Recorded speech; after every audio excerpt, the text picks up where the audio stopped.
a facility in Colorado for continued research. I know how that sounds. I know what you're thinking. But I need you to stay with me here. Multiple animals escaped into the traffic. The highway was packed. Rush hour fog so thick you couldn't see 20 feet ahead. Shit. People got out of their cars. They were trying to help, trying to see what was happening, and several of them were bit. We have confirmed reports of at least 14 people who were attacked by these animals before emergency services arrived. Those people were taken to County General, St. Michael's, and Riverside Medical. That was yesterday evening. By midnight, every single one of those 14 people had become violently aggressive.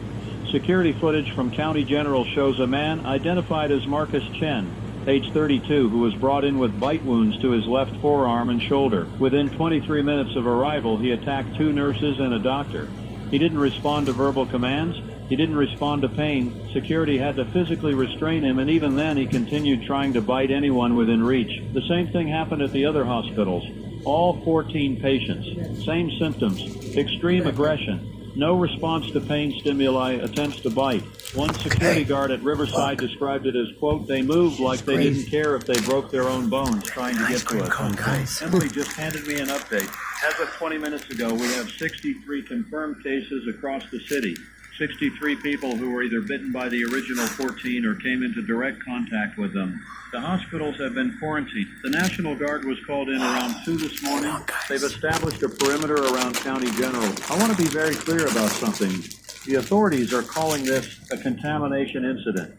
They're not using the word outbreak. They're not using the word virus.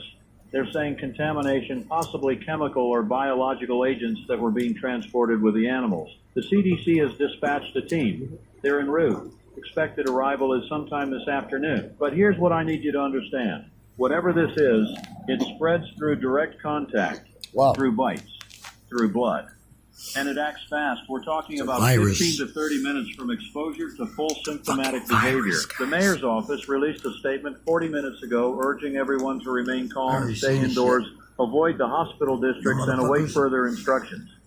Schools are closed today. All city government offices are closed. Public transportation has been suspended. Emily's telling me we need to take a moment. She's right. I need to breathe. You need to breathe. Let me give you the traffic report, because I know some of you are already on the road, and you need to know what's happening out there. Interstate 40 westbound is completely shut down from mile marker 12 to mile marker 31. That entire stretch is a quarantine zone. State police have blockades set up. Do not attempt to use that route. Interstate 95 northbound is experiencing severe delays near the hospital district. The National Guard has checkpoints established at the Henderson Street exit and the Memorial Boulevard exit. You will be stopped. You will be questioned. Have your identification ready. Some of the streets in the downtown area are gridlocked. We're hearing reports of people trying to leave the city. The panic started around 4 this morning when word got out about what was happening at the hospitals. Traffic is backed up on every major arterial road leading out of downtown. If you are home right now, stay home. If you are in your car, get where you're going and stay there. Do not stop to investigate anything unusual. Do not approach anyone who appears injured or disoriented. I'm getting information as fast as Emily can verify it, and I'm passing it along to you exactly as we receive it. We have a responsibility here. We have a responsibility to tell you the truth without causing panic.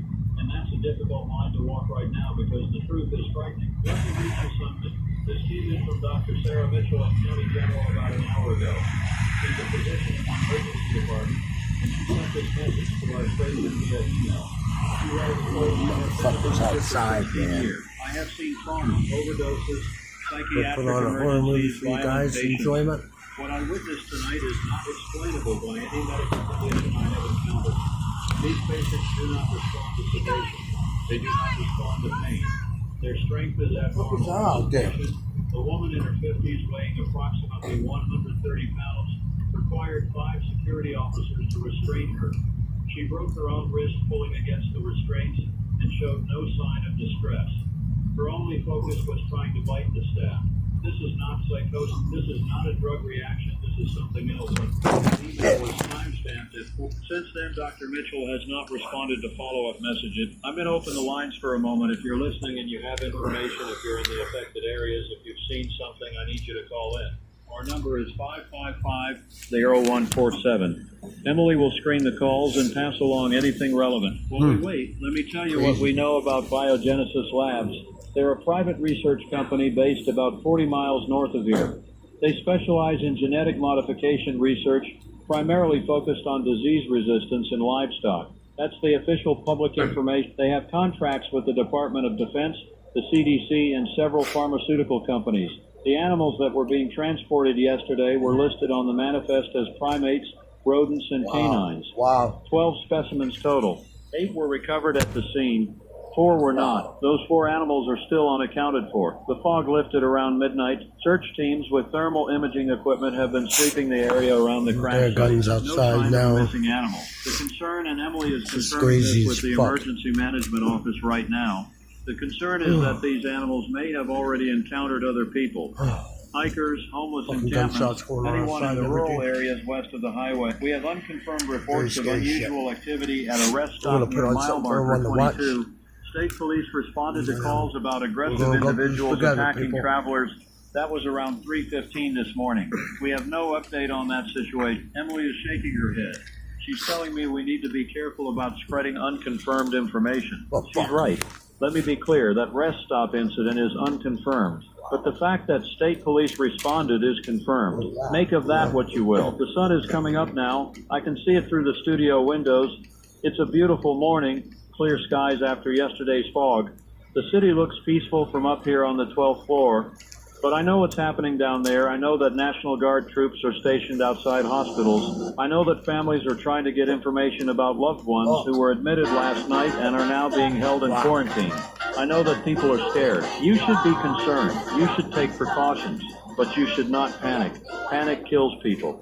Panic causes accidents. Panic makes everything worse. Here's what you need to do right now. Check on your family. Make sure everyone you care about is accounted for and safe. Secure your home. Lock doors and windows.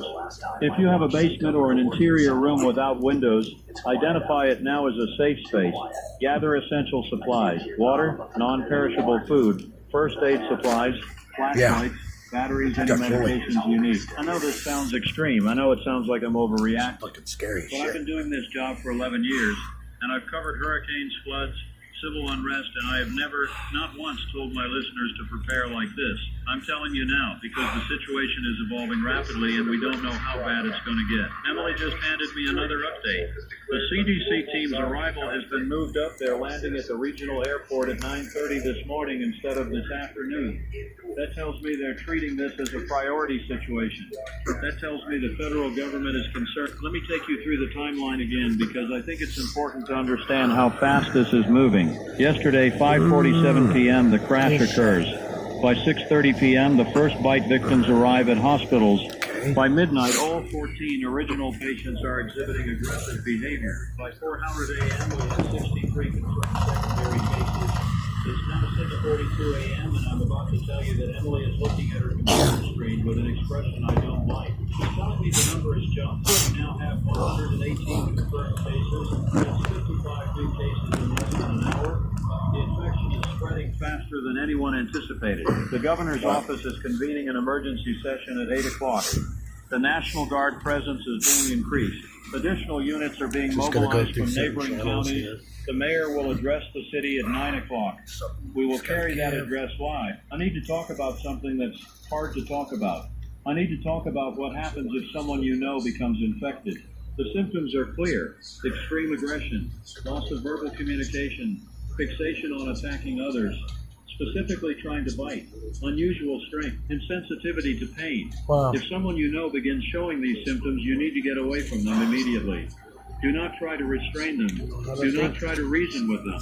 Get distance and call emergency services. I know that's difficult to hear. I know you love these people, but the medical professionals are unanimous on this point. Once the symptoms manifest, the person is a danger to everyone around them. There are reports coming in from the hospital district that I need to share with you. The quarantine perimeter is holding, but there are family members gathering outside the barriers demanding information about patients inside. The National Guard is asking people to clear the area. They're saying that anyone who remains within 200 yards of the quarantine zone will be forcibly removed. That's not a suggestion. That's an order. If you have family in County General, St. Michael's, or Riverside Medical, I know you want information. You guys are I know tuned you're in. terrified. But you cannot go to those hospitals. This You will not helps be for allowed in, and you survival will be putting yourself and others at risk by being in that area. The city has set up a family information hotline. The number is 555-01999. That line is staffed by social workers and emergency management personnel who can provide updates on patient status. I'll repeat that number. Emily is telling me we have a caller on the line. This is Marcus from the Riverside neighborhood. Marcus, you're on one. Emily is telling me Marcus says there are military vehicles on his street. Well, guys, I'm going to put on a video for everybody to watch.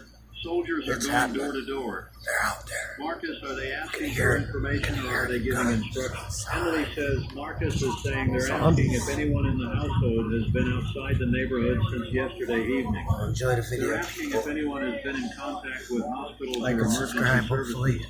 They're taking names and addresses. Still alive. This is a census. They're trying to track potential exposure vectors. If soldiers come to your door, cooperate fully. Answer their questions honestly. If you were near the crash site yesterday, if you were in the hospital district, if you had any contact with anyone who was, tell them. This is not about getting in trouble. This is about containing the spread. Marcus says the soldiers are also distributing information sheets. He's reading from one now. Emily is writing this down. The sheet says to stay indoors unless absolutely necessary. It says to avoid contact with anyone displaying aggressive behavior. It says not to consume tap water until further notice. That last one is new. That's the first mention of water safety. Emily is trying to get confirmation on the water situation. Stand by. While she does that, let me tell you about the science behind what we're dealing with as much as we understand it. Genetic modification research involves altering the DNA of organisms to produce specific traits. In agricultural applications, this might mean crops that resist pests or animals that grow faster. In medical research, it might mean animals that model human diseases so we can study treatment. What Biogenesis Labs was doing specifically, we don't know. That information is classified.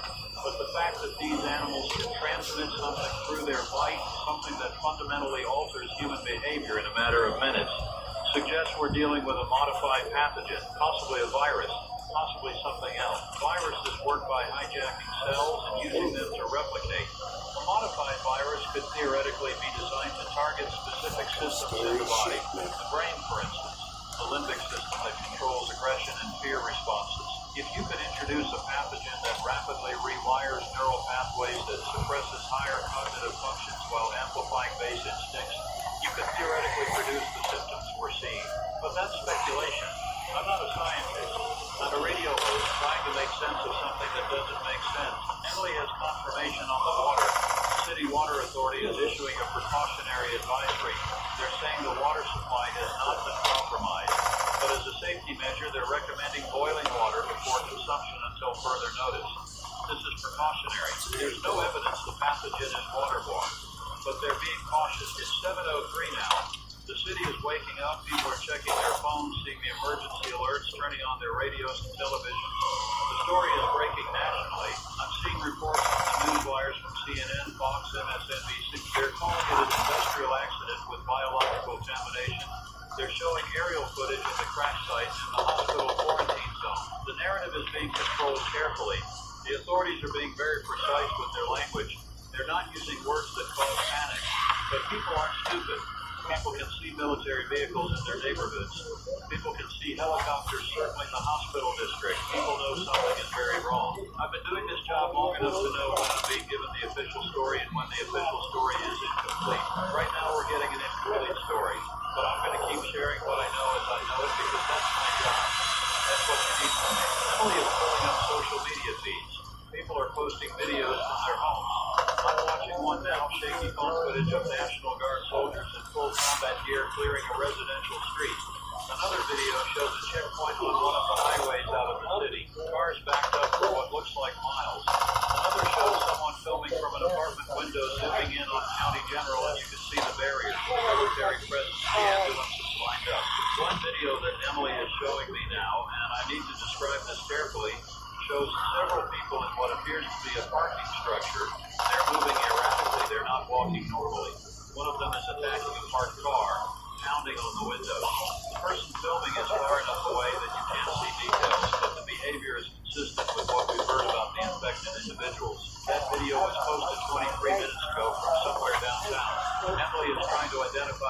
evacuation. The reality is setting in for people.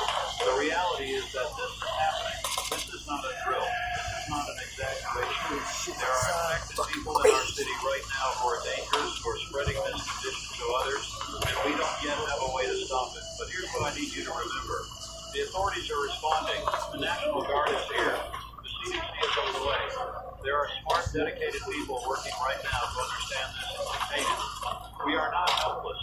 We are not without resources. What we need is for everyone to stay calm and follow instructions.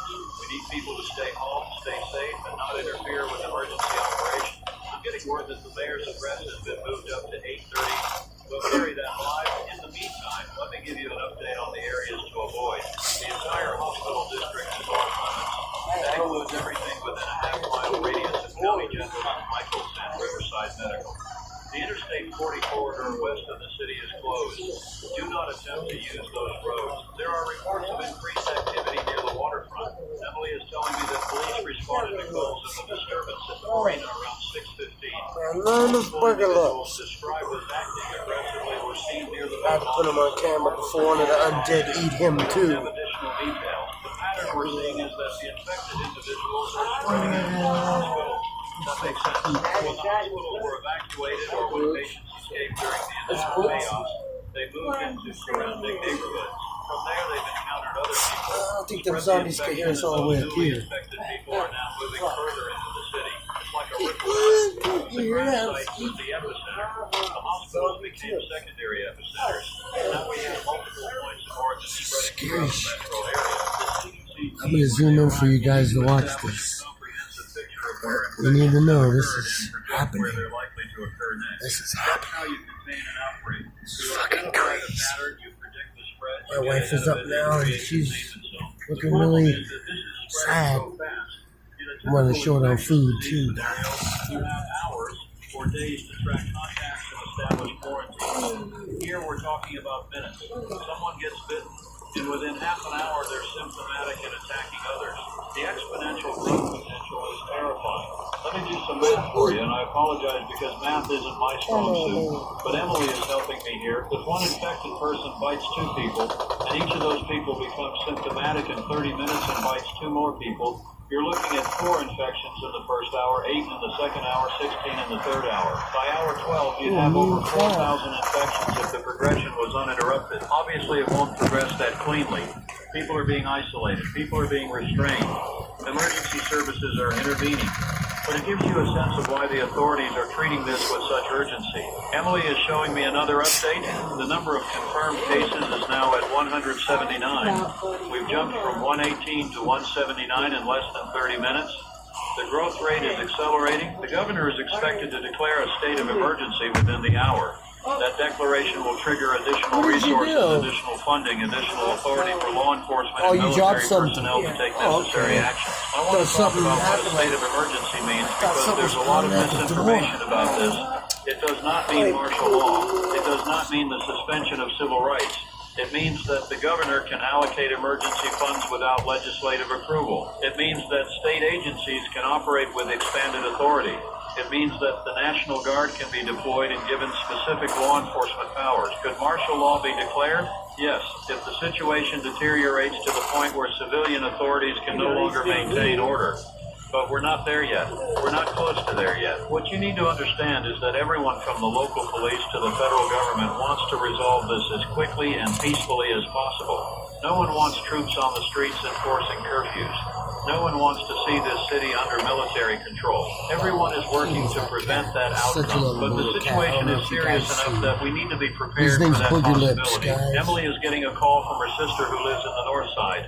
Her sister is saying that schools in her area received automated calls at 7 o'clock telling parents that schools are closed not just today but until further notice. That's an expansion of the original announcement which only mentioned today. The school system knows something.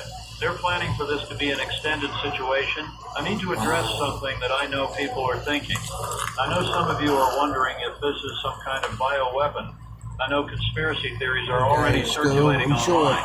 Let me be very clear. The horrible video. Everything we know suggests this was an accident, a transport accident that resulted in the escape of research animals. There is no evidence of intentional release. There is no evidence of terrorism. There is no evidence of a deliberate attack. Could the research itself have been related to defense applications? Possibly. Biogenesis Labs does have DoD contracts, but that doesn't mean this was a weapon. It means they were conducting research that had defense implications, which could be anything from disease resistance to medical countermeasures. The speculation helps no one. The conspiracy theories help no one. What helps is focusing on the facts, following official guidance and supporting each other through this. It's 7:34. I've been on air for over an hour straight. Emily is telling me I need to drink some water and take a breath. She's right. Let me step back for a moment and remind you of the basics. You're listening to Daniel Rothman on 104.7 FM. We are providing continuous coverage of the emergency situation unfolding in our city. If you've just joined us, here's what you need to know.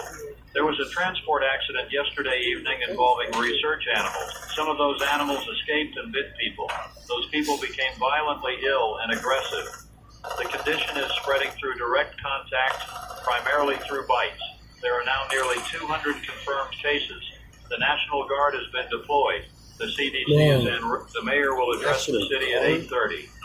You should remain indoors, avoid affected areas, and follow all official instructions. If you're trying to reach family or friends and can't get through, the phone networks are overloaded. Text messages are getting through more reliably than calls. Use text. Be patient. Most people are safe at home right now, dealing with the same information overload and confusion you're experiencing. Emily is showing me something on her screen that I need to share with you. There's a video making rounds online that purports to show one of the infected individuals being shot by police. The video is graphic. I haven't watched it and I won't watch it, but I need to address what it shows because it's causing panic. According to reports, the video shows an infected individual attacking someone on a street in the Warehouse District. Police arrived and attempted to subdue the individual with non-lethal methods.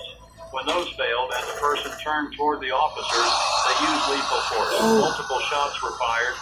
The individual went down but got back up and continued to advance until additional shots were fired to the head. This is consistent with the reports we've received about infected individuals not responding to pain.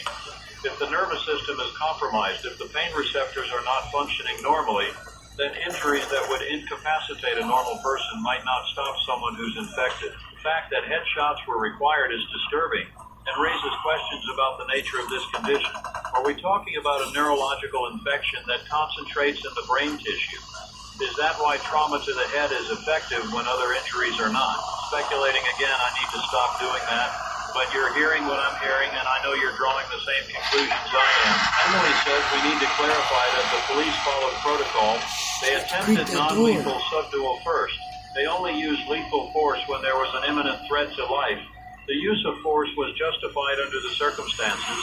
No officer wants to shoot someone. But if that someone is actively attacking another person and won't respond to commands or less lethal options, they have no choice. I imagine we're going to see more incidents like this as the day goes on.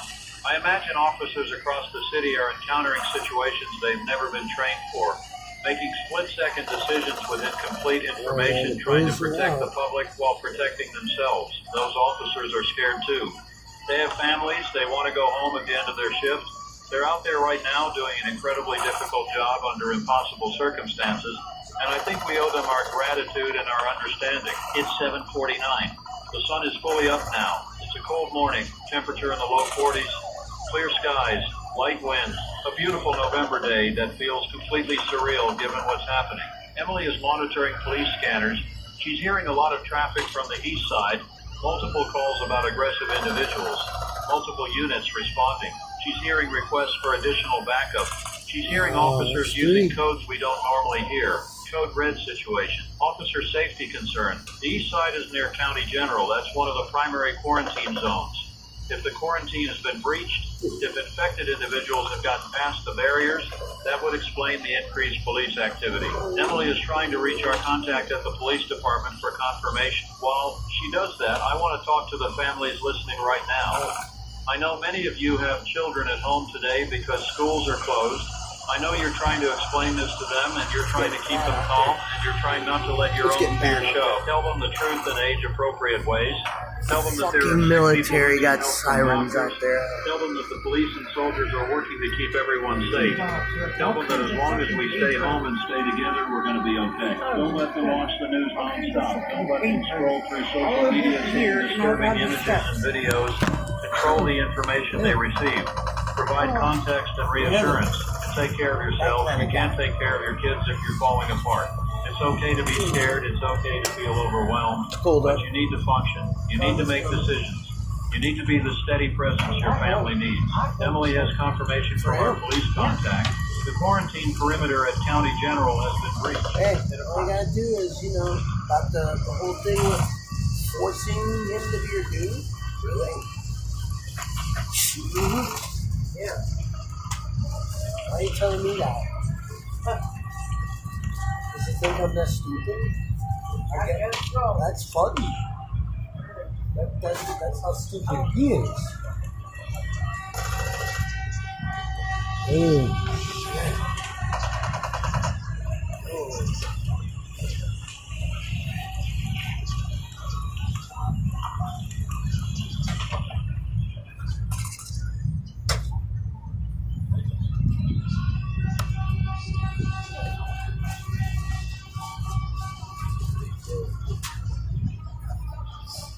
Got a good add-on for what's going on outside, right, guys? I had two of them. I'm not hungry for that right now. I'm saving them for you. We're running out of food, buddy.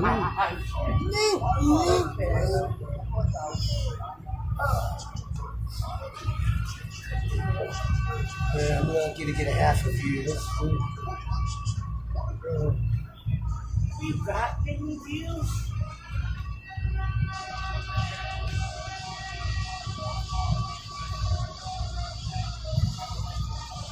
Yeah, big. Like $1 million. Rich in a fake ball, dude. Whoa.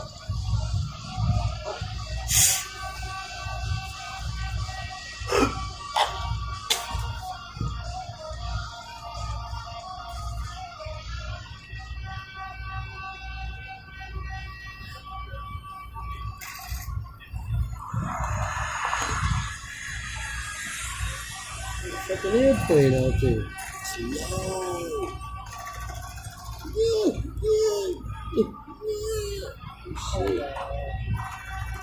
And the Heathcliff is a Heathcliff.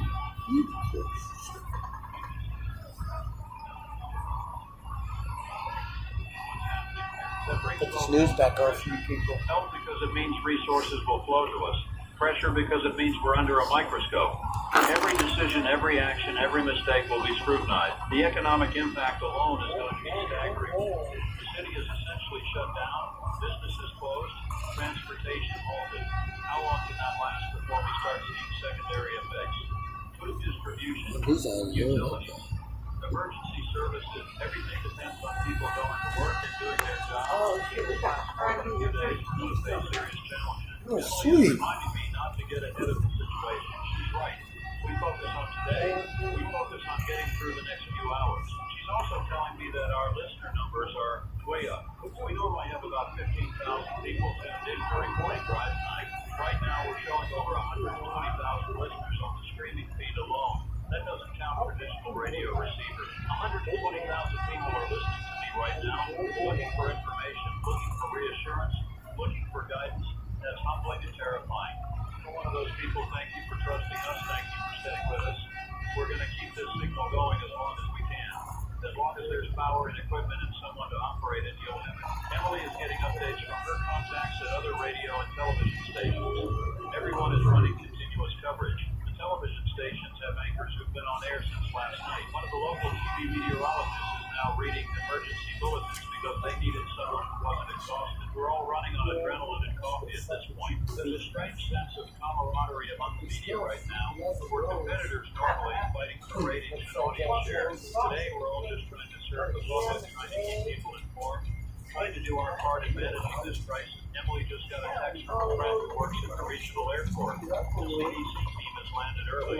They arrived at 8:10 instead of 9:10. 9:30. They're being transported directly to a secure facility, not the city hall or any of the hospitals. That facility is likely the emergency operations center that was set up with the old National Guard Armory on the north side. The fact that they're not going to without the medical situation. They're demonstrating operational planning. They're going to coordinate with military and civilian authorities to develop a response strategy. I wonder what they know that we don't. The CDC doesn't rush a team out ahead of schedule unless the situation is worse than publicly acknowledged. They have information we're not getting, intelligence from the hospitals, from biogenesis labs, from wherever these research animals came from originally. It's 8:17, 13 minutes until the mayor speaks. I really suggest we use this time to recap the safety guidelines because we probably have a lot of big listeners. Here's what you need to know to stay safe. Remain indoors unless absolutely necessary. 2. Secure all entry points to your home. Lock doors and windows. 3. Avoid contact with anyone displaying aggressive behavior or obvious signs of illness. 4. If someone you know becomes infected, get away from them immediately and call for help. 5. Do not congregate in large groups. 6. Preserve your resources. Don't make unnecessary trips that deplete your fuel, food, or water. 7. Stay informed through official channels. 8. Do not spread rumors or unverified information. That last one is important. Social media is full of mental speculation right now. People are claiming this is a government experiment gone wrong, that the military is using lethal force indiscriminately, that the infection is airborne, that thousands are dead, that the president is preparing to quarantine the entire city. None of that is confirmed. Some of it is demonstrably false. You need to be critical of what you read and hear. Consider the source. Verified through multiple channels. Don't share information unless you're confident it's accurate. We have enough real problems without manufacturing fake ones. Emily is showing me the viewer feed again. Someone is posting a video from an apartment. Is he alive? Sure. I just want the cat around. He's my little buddy. He came back. I just don't want him attracting zombies outside, man. He ain't here, you know what I mean? Yeah, because he's a loud cat.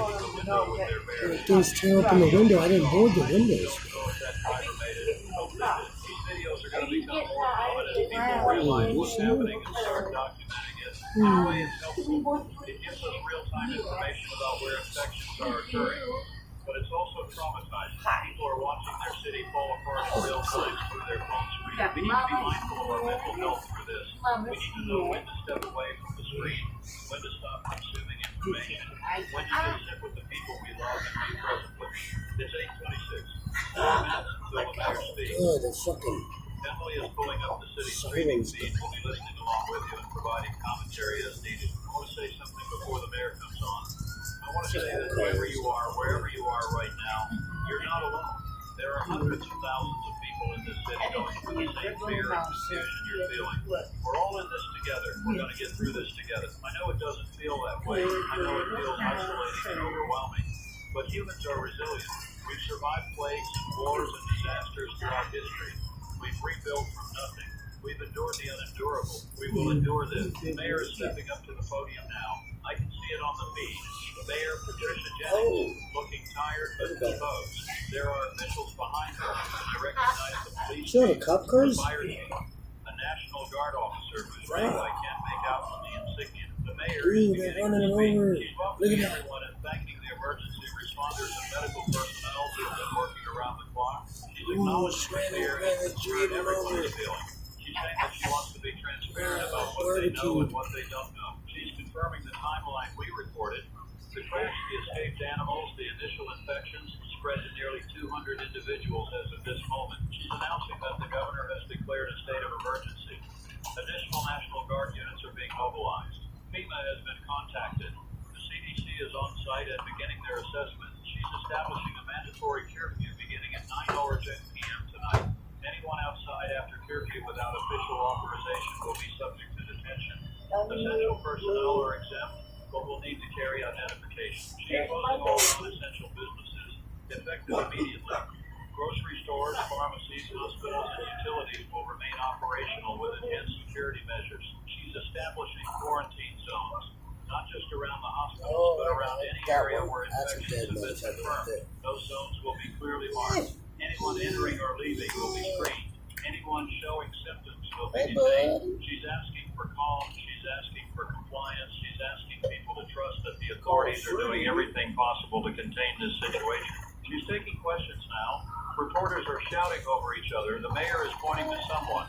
The question is inaudible on the feed, but the mayor's answer is clear. She's saying that they do not yet know the full extent of the outbreak, but they're working on comprehensive contact tracing. She's saying that anyone who thinks they may have been exposed should call the hotline and will be evaluated. Another question, this one I can hear. A reporter is asking if the infection is curable. The mayor defers to someone off camera. A moment later, a woman in a CDC jacket steps forward.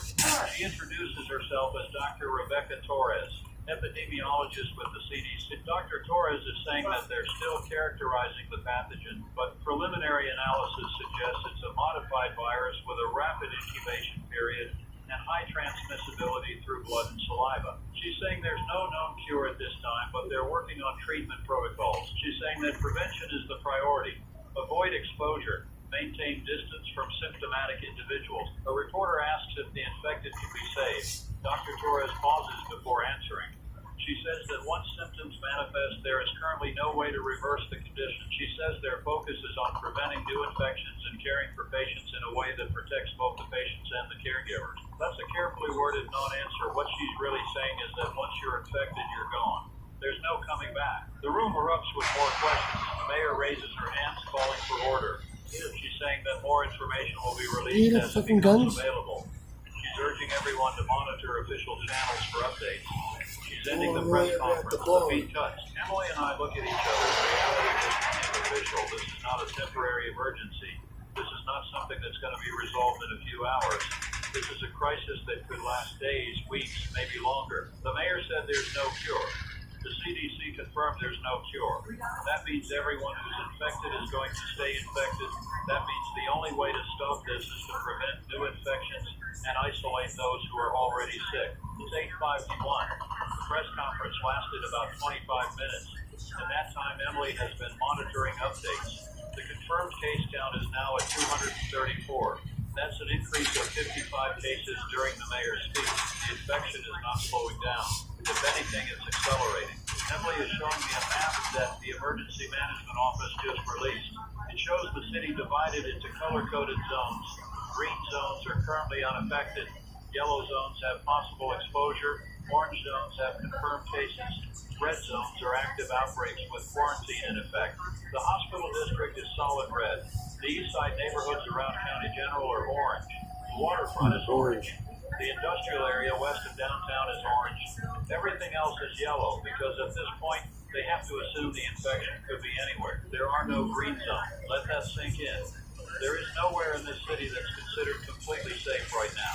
The map will be updated every 2 hours. You can access it through the city's website or through the emergency management app if you have it installed. I'm going to take a moment to drink some water and collect my thoughts. Emily is queuing up some public service announcements about hygiene and safety protocols. We'll be right back. PSAs are playing. Standard stuff about washing hands, avoiding touching your face, staying away from anyone who seems ill. It feels inadequate given what we're dealing with, but it's better than silence. Emily is eating a granola bar. She hasn't eaten since yesterday. I should eat too, but I was hungry. My stomach is in She's telling me about her family. Her parents live 2 hours north in a small town. She talked to them this morning. They're fine. They're worried about her. She told them to stay where they are, lock their doors, and wait for this to pass. Her sister, the one on the north side, has 3 kids. Emily wants to go get them and bring them to the station where she can watch over them. But she knows that's not practical. The station isn't secure. It's not designed to house families. And leaving to get them would mean driving through a city that's becoming more dangerous by the hour. She's doing what we're all doing. She's trying to protect the people she loves while doing the job she's committed to. It's an impossible balance. The PSAs are ending. Back on. This is Daniel Rothman, 104.7 FM, continuing our coverage. It's 9:02 a.m. November 14th. If you're just joining us, the mayor has confirmed a state of emergency, mandatory 9:00 p.m. curfew, and closure of all non-essential businesses. The infection count stands at 234 and rising. I want to address something that came up during the press conference. Dr. Torres from the CDC said the infected infected cannot be saved. I know that's hard to hear, especially if you have a loved one who's been infected, but we need to be realistic about what we're facing. This is not a flu. This is not food poisoning. This is something that fundamentally changes a person at a neurological level. The person you knew is not coming back. I'm sorry. I wish I could say something else. I wish I could give you hope that your husband or wife or child will recover. But the medical experts are telling us that's not possible. What you can do is remember them as they were. Honor their memory by surviving this, by protecting yourself and others, by making sure their death means something. I know that sounds cold. I'm struggling to find the right words here. There's no training for this. There's no handbook on how to tell an entire city that their friends and family members are wrong. Emily is trying. I can see her across the studio. She's trying to hold it together, but the weight of what we're reporting is finally hitting her. We're all going to have moments like this over the coming hours and days. Moments where the enormity of what's happening overwhelms us. That's okay. That's human. Let me give you the practical information you need right now. Curfew begins at 9 p.m. You need to be home by then. If you work an essential job and need to be out after curfew, your employer should provide you with documentation. If you're stopped by law enforcement or military personnel, show that documentation. Quarantine zones are being established and expanded as new infections are identified. If you're inside a quarantine zone, you will not be allowed to leave without medical clearance. If you're outside a quarantine zone and approached by someone from inside, maintain distance and contact authorities immediately. Food and water supplies are currently adequate, but the city is asking people to be conservative. Don't hoard. Don't panic buy. Take what you need for a few days and leave resources for others. The power grid is stable. Water treatment is operational. Emergency services are responding, though response times may be longer than normal due to high call volume. Cell networks are overloaded, but text messages are generally getting through. These are the systems that keep civilization functioning. As long as they hold, we're okay. The moment they start failing, we're in serious trouble.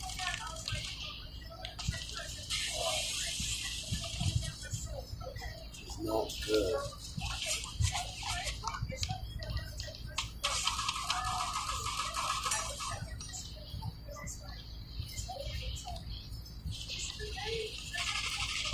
Yeah, that's like gunfire out there.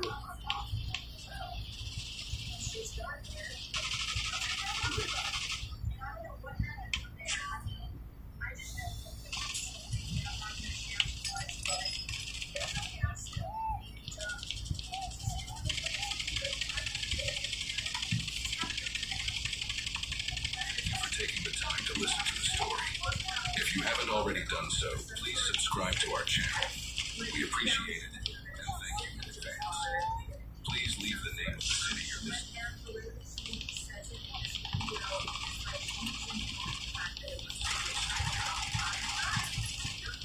Irony tastes like cheap coffee and pine salt.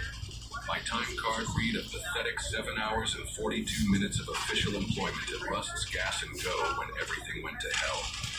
I'd spent most of those hours mastering the ancient cash register and scrubbing toilets at the command of Dale, the night manager who took sadistic pleasure in breaking new employees. College boy needs to learn honest work, he said.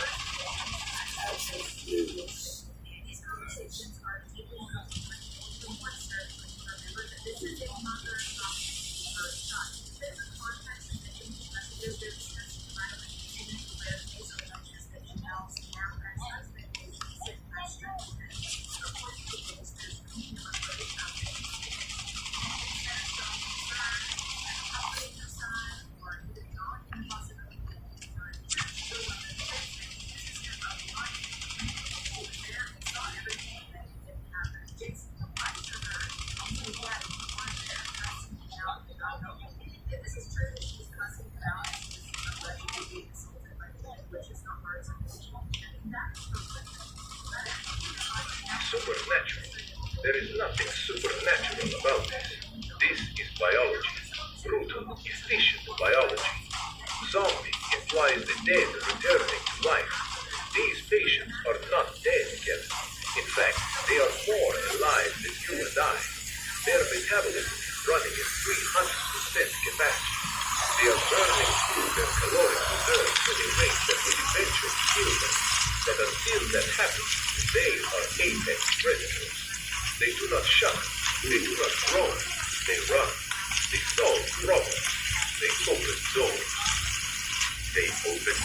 They retain their problem-solving intelligence, but it is repurposed for trust. If you lock the door, they will not just bang. They will pry the handle. If the handle is locked, they will look for a window. The violence has stripped away their humanity, but it has left the predator intact. Doctor, the UN Declaration of Emergency was triggered because the transmission rate is absolute. In 2025, we dealt with viruses that had a 1 or 2% mortality rate. We argued about masks. We argued about lockdown. This pathogen seems to render those arguments obsolete. The infection rate upon fluid contact, the bite, the scratch, saliva in an open wound is 100%. There is no immunity. There is no resistance. If the fluid enters your system, the prion begins to rewrite your genetic code immediately. How fast is immediately? We were told by the CDC earlier today that people should watch for symptoms for the next 24 hours. Is that timeline correct? That's a horror movie. That timeline is a lie. I think it's designed to AI prevent panic on the highway. generated. The CDC knows better. I sent them the data myself at 4 p.m. Geneva time. The incubation period, the time between the bite and the loss of higher brain function, is approximately 45 minutes. Let me repeat that for your listeners, because this is data point that will save their lives. 45 minutes. That is less time than it takes to watch a television drama. That is less time than it takes to commute home from work. This is why the airports fill so quickly. You had passengers boarding flights. Sacado Drácula, es Perhaps el... just as the they are sweating. By the time the plane reaches Moscow, the prion has completed its work. The passenger is T-14A turns to the passenger is T-14E, and the cabin becomes slaughterhouse. There is no time to isolate. There is no time to quarantine. Doctor, you mentioned the fragility of our system after 2025. We depleted our medical stockpiles fighting the floods and the dysentery outbreaks last year. Do we have anything left? Is there a treatment program? We are empty, Kevin. That is the tragedy of 2026. We entered this year hoping to rebuild, but we stripped the cupboard bare to survive the last crisis. The global strategic medical reserve is at 15% capacity, and even if it was full, it wouldn't matter. You cannot treat a genetic edit with antibiotics. You cannot treat it with antivirals. The European Commission President, Ursula von der Leyen, said privately in our meeting today, we are trying to put out a forest fire with the water. The only treatment currently available is genetic. That means physical neutralization of the host. But even that is proving difficult because the host feels no pain. Standard crowd control methods fail. Tear gas does nothing because the pain receptors in the eyes are deactivated. Rubber bullets are ignored. Even lethal force to the body is often ineffective because the host does not go into shock unless you sever the brain stem or destroy the motor cortex. The host continues to advance. This paints a picture of total collapse. But doctor, you're an advisor to the UN. Surely there's a containment strategy. The National Guard is sealing the borders. We're seeing tanks on the highways in Texas. Will the military hold the line? The military operates on the doctrine of escalation of force. They shout warnings, then they show force, then they fire non-lethal rounds. Only at the very end do they fire to kill. Against a human enemy, this works. Against this pathogen, it is a fatal error. By the time a soldier realizes that the civilian running towards him is not stopping, the distance is closed. The soldier is tackled. The soldier is bitten. Now you have an infected soldier inside the defensive perimeter. He is wearing buzzwords. He has a weapon, and 45 minutes later, he turns on his squad. We saw this scenario play out at the Rio de Janeiro military.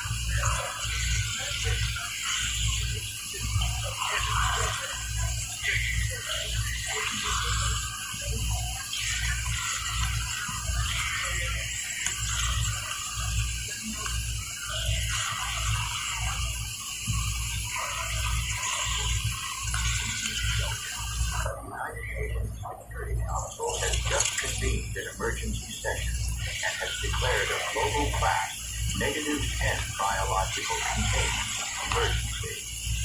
This is not a regional event. This is not a test. Confirmed outbreaks of an unprecedented, rapidly spreading pathogen are now reported on every continent. The phenomenon you are hearing about, the thing being called the infected, the afflicted, the hollows, it is real, and it is here. As of this moment, the President of the United States has been evacuated to a secure continuity of government location. Martial law is being enacted on a state-by-state basis. If you are hearing my voice, your world has already changed forever. I'm your host, Kevin Scott, and for as long as this signal holds, you are listening to the Apocalypse Broadcast. We are a coalition of independent broadcasters, emergency responders, and private citizens who have linked our transmitters to give you one clear, truthful voice in the chaos. We will not lie to you. We will not offer false hope. We will give you facts, analysis, and the raw truth of what is happening so you can make the decisions you need to survive. Our first rule is this: if you are safe, you stay put. You lock every door, you barricade every window, and you do not make a sound. Your safety now depends on invisibility and silence. If you are not safe, your goal is not to run far, but to run smart. Get to a defensible structure, brick, concrete, minimal ground floor access, a basement, a panic room, an interior bathroom with no windows. You get there, you get quiet, and you listen. The magnitude of what is happening cannot be overstated. We are monitoring official channels that are still active. The Secretary of Defense, alongside the Chairman of the Joint Chiefs, is expected to address the nation within the hour. The Strategic National Stockpile has been activated. The Department of Energy is initiating a staggered, rolling blackout across the national grid to try and slow the spread by immobilizing population centers.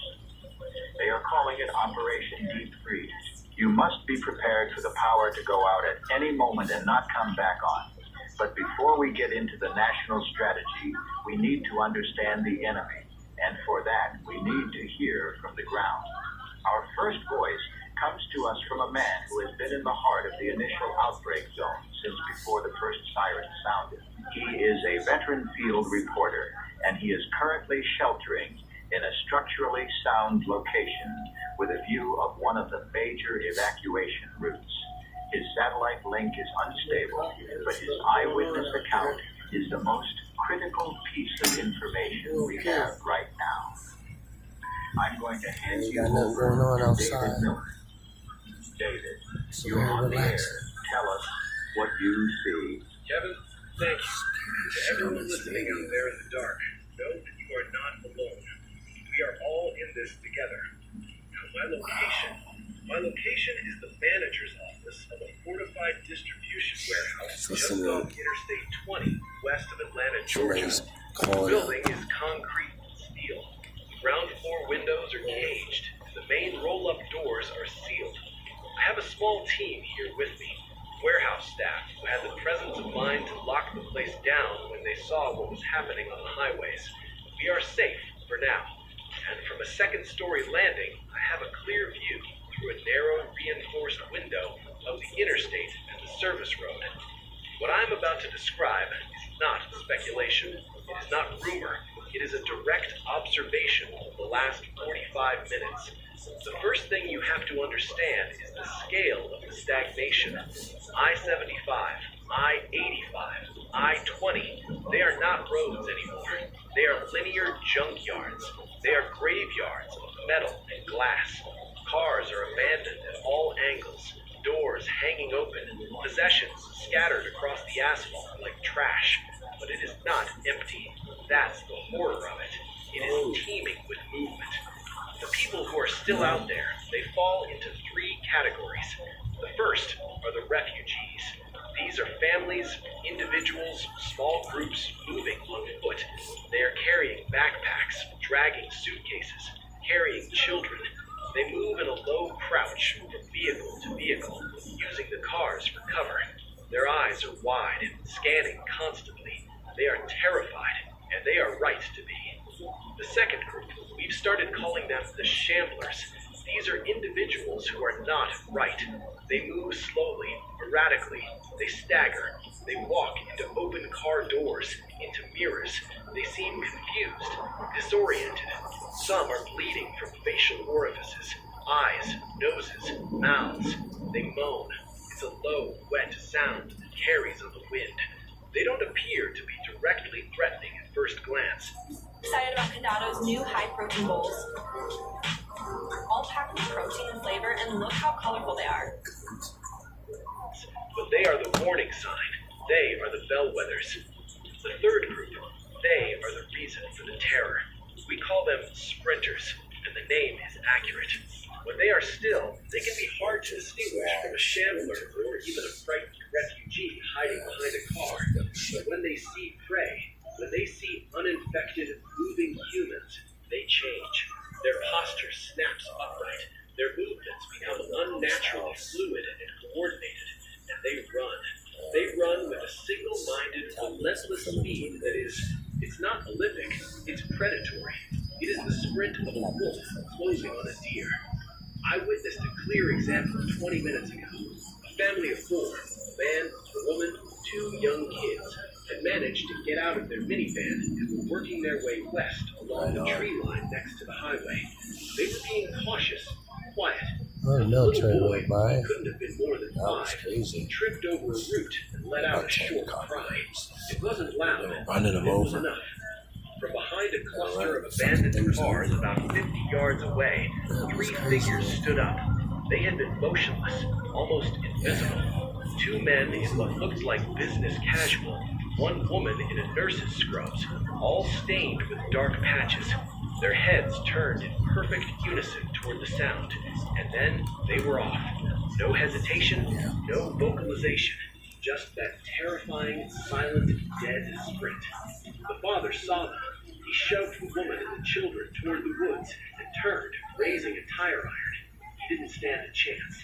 The lead sprinter, the man in the torn shirt, didn't even try to dodge the swing. The tire iron hit its shoulder with a crack you could hear from here. It didn't flinch. It tackled the father to the ground. The other 2 sprinters went straight past the struggle into the woods after the mother and children. I lost sight of them in the foliage. The sounds. I will not describe the sounds. The father stopped screaming very quickly. Here is the militarily relevant detail, the thing you must know if you hope to defend yourself. The one that was hit with the tire iron, the one that tackled the father, after it was done, it stood up, and its left arm was hanging useless, clearly broken at the shoulder. It did not care. It did not cradle the arm. It just let it dangle and used its other hand to continue its activity. The injury caused no pain response. It did not slow it down. It did not deter it. Only a central nervous system shutdown stops them.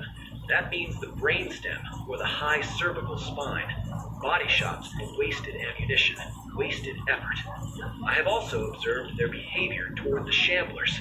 They ignore them completely. It's as if they don't register as targets, and the shamblers ignore the sprinting infected in return. They only react to the uninfected. This is a pathogen that knows its host. It knows its goal. The military is present, but they are being systematically dismantled. Earlier, I saw a National Guard Humvee, a 50 cal machine gun mounted on top, attempting to clear a path on the service road. They were making slow progress, soldiers on foot flanking the vehicle. They attracted a crowd of shamblers. The soldiers held fire, trying to wave them off, shouting orders to disperse. That was their mistake. The shamblers got within 20 yards, and then from within that crowd of slow-moving, moaning figures, 6 sprinters erupted. They had been hiding among them, using them as cover. They closed the distance in seconds. They took down the 2 flanking soldiers before they could get a shot off.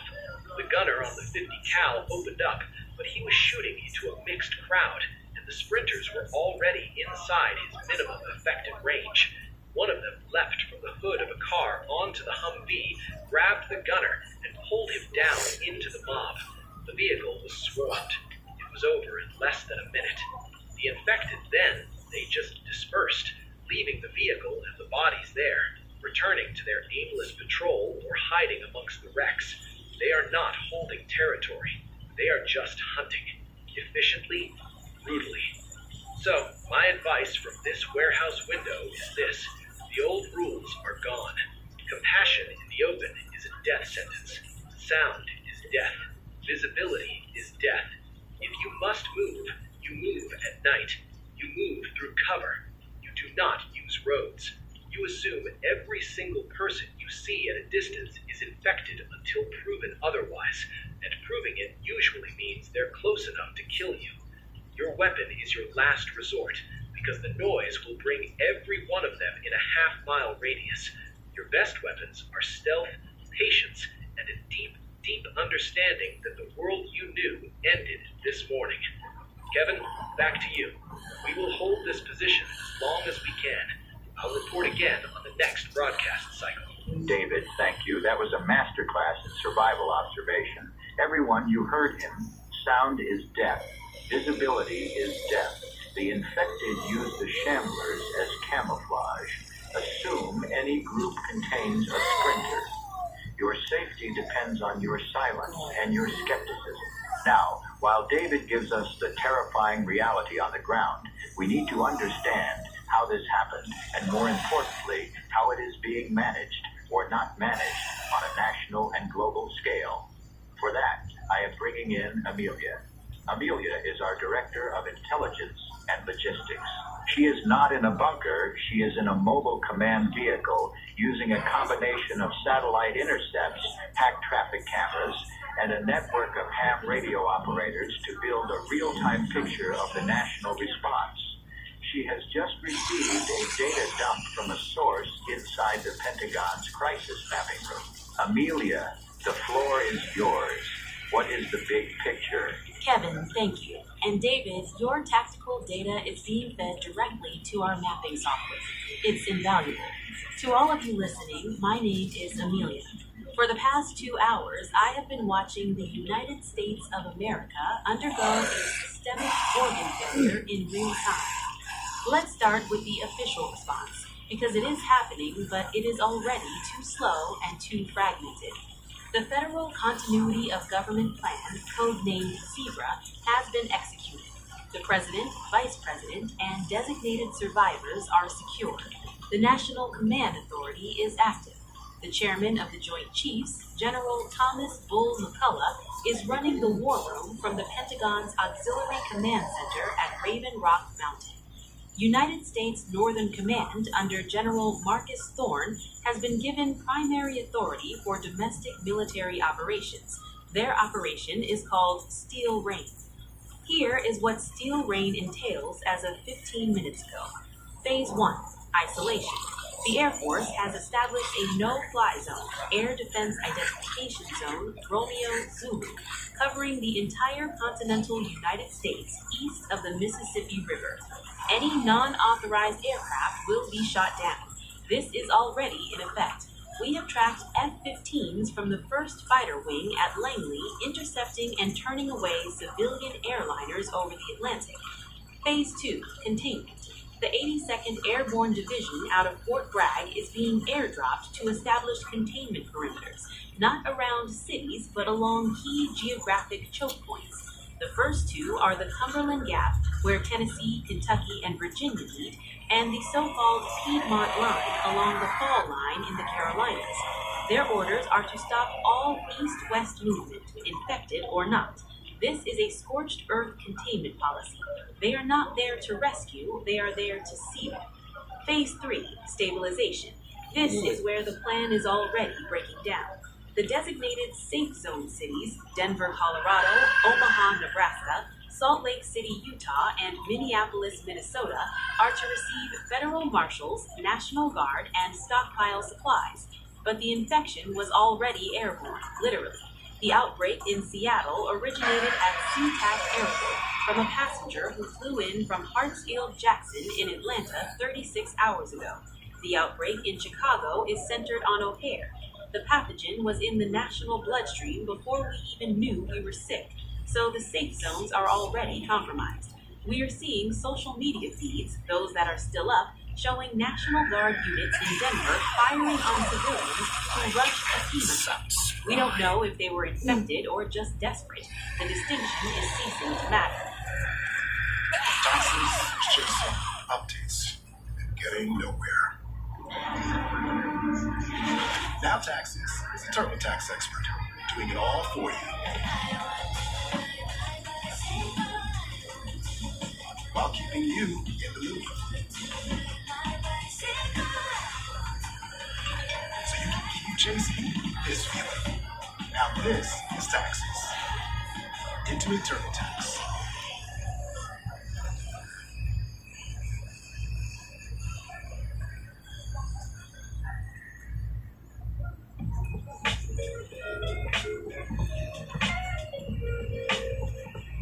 Happy Color, coloring book.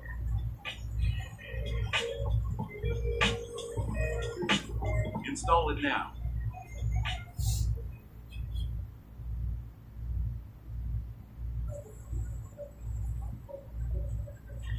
Now for the hard data. My network of sources gives me a heat map of the outbreak. The red zones, active, uncontrollable outbreaks, are the entire Atlanta metropolitan area, most of the state of Florida south of Orlando following the I-95 corridor, the Research Triangle in North Carolina. Nashville is flickering red as we speak. But here is the critical and perhaps most hopeful piece of intelligence.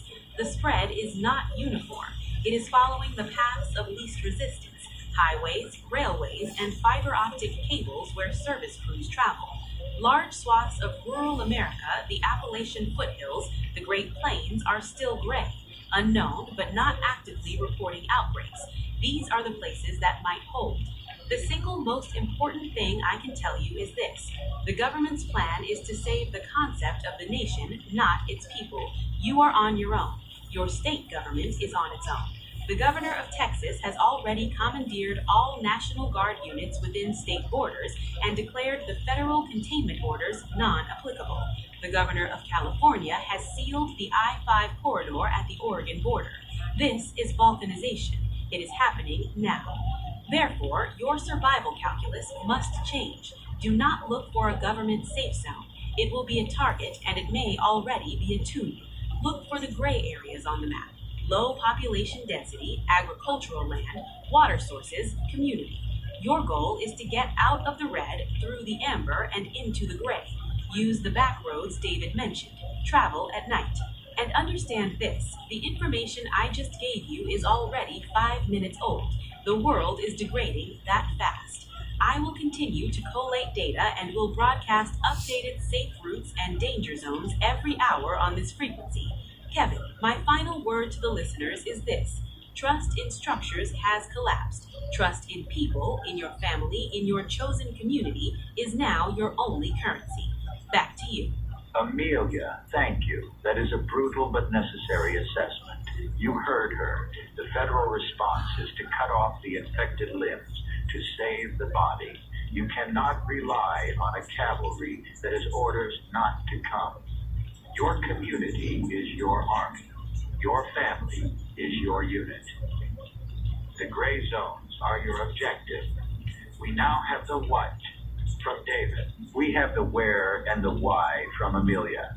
But we are missing the most fundamental question, how. How does this thing work? What is the science of our enemy? We have been granted an incredible and likely brief opportunity to get answers. We have a stabilized link to the Centers for Disease Control's Auxiliary High Containment Laboratory at Fort Collins, Colorado.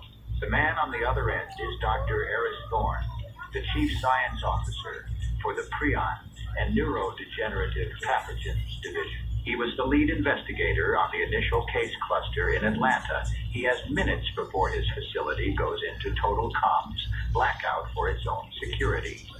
Our next voice on the Apocalypse broadcast will be Dr. Eris Thorne. Listen to him. Your understanding of this threat and therefore your ability to survive it, depends on what he is about to say. Dr. Thorne, you are on the air. We have you clearly. Thank you for speaking with us. The nation needs to understand what we are facing. What is this pathogen? Thank you, Kevin. And to the American people, to every person listening across this beleaguered world, I will be direct. I have perhaps 7 minutes before the final isolation protocols seal this wing. What I am about to tell you is the culmination of 72 hours of hellish analysis on a pathogen we have designated hyperprionic aggression vector, strain 0 or HPR0. Colloquially, my team has been calling it the tear, because that is what it does. It tears the soul from the body, leaving only a predatory engine. First, disabuse yourselves of fiction. This is not a virus. It is not a bacterium. It is a prion protein hybrid, weaponized with a viral delivery system. A prion is a misfolded protein that causes other proteins to misfold, primarily in the brain. Think Creutzfeldt-Jakob disease, also called mad cow disease. It is not alive. It cannot be killed with antibiotics or antivirals. It is remarkably resistant to heat, radiation, and most standard disinfectants. The viral component is an engineered rabies vector, selected for its neurotropic properties, its ability to target the nervous system with terrifying speed and efficiency. The origin is not natural.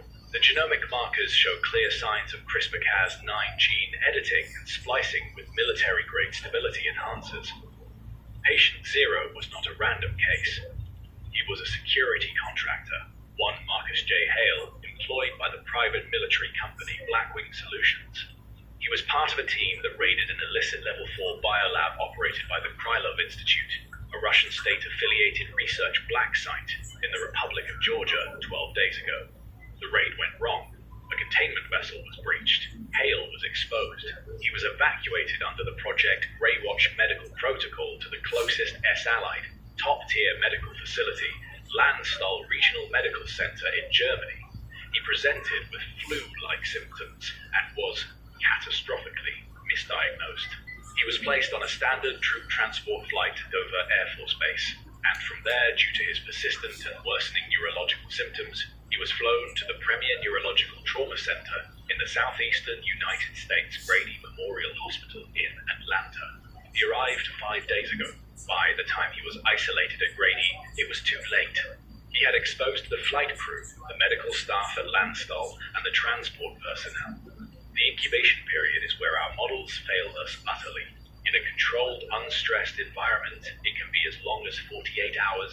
But under physiological stress trauma, adrenaline fear, the prionic cascade accelerates exponentially. We have observed conversion in as little as 18 minutes from exposure to terminal aggression phase. The initial infection at Grady spread through bodily fluids.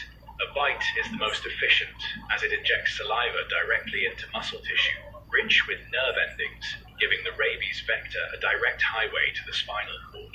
But we have confirmed transmission via blood splash to mucous membranes, and we suspect aerosol transmission in the final hemorrhagic fever stage of the initial infection, which involves violent projectile vomiting. Now, the pathology.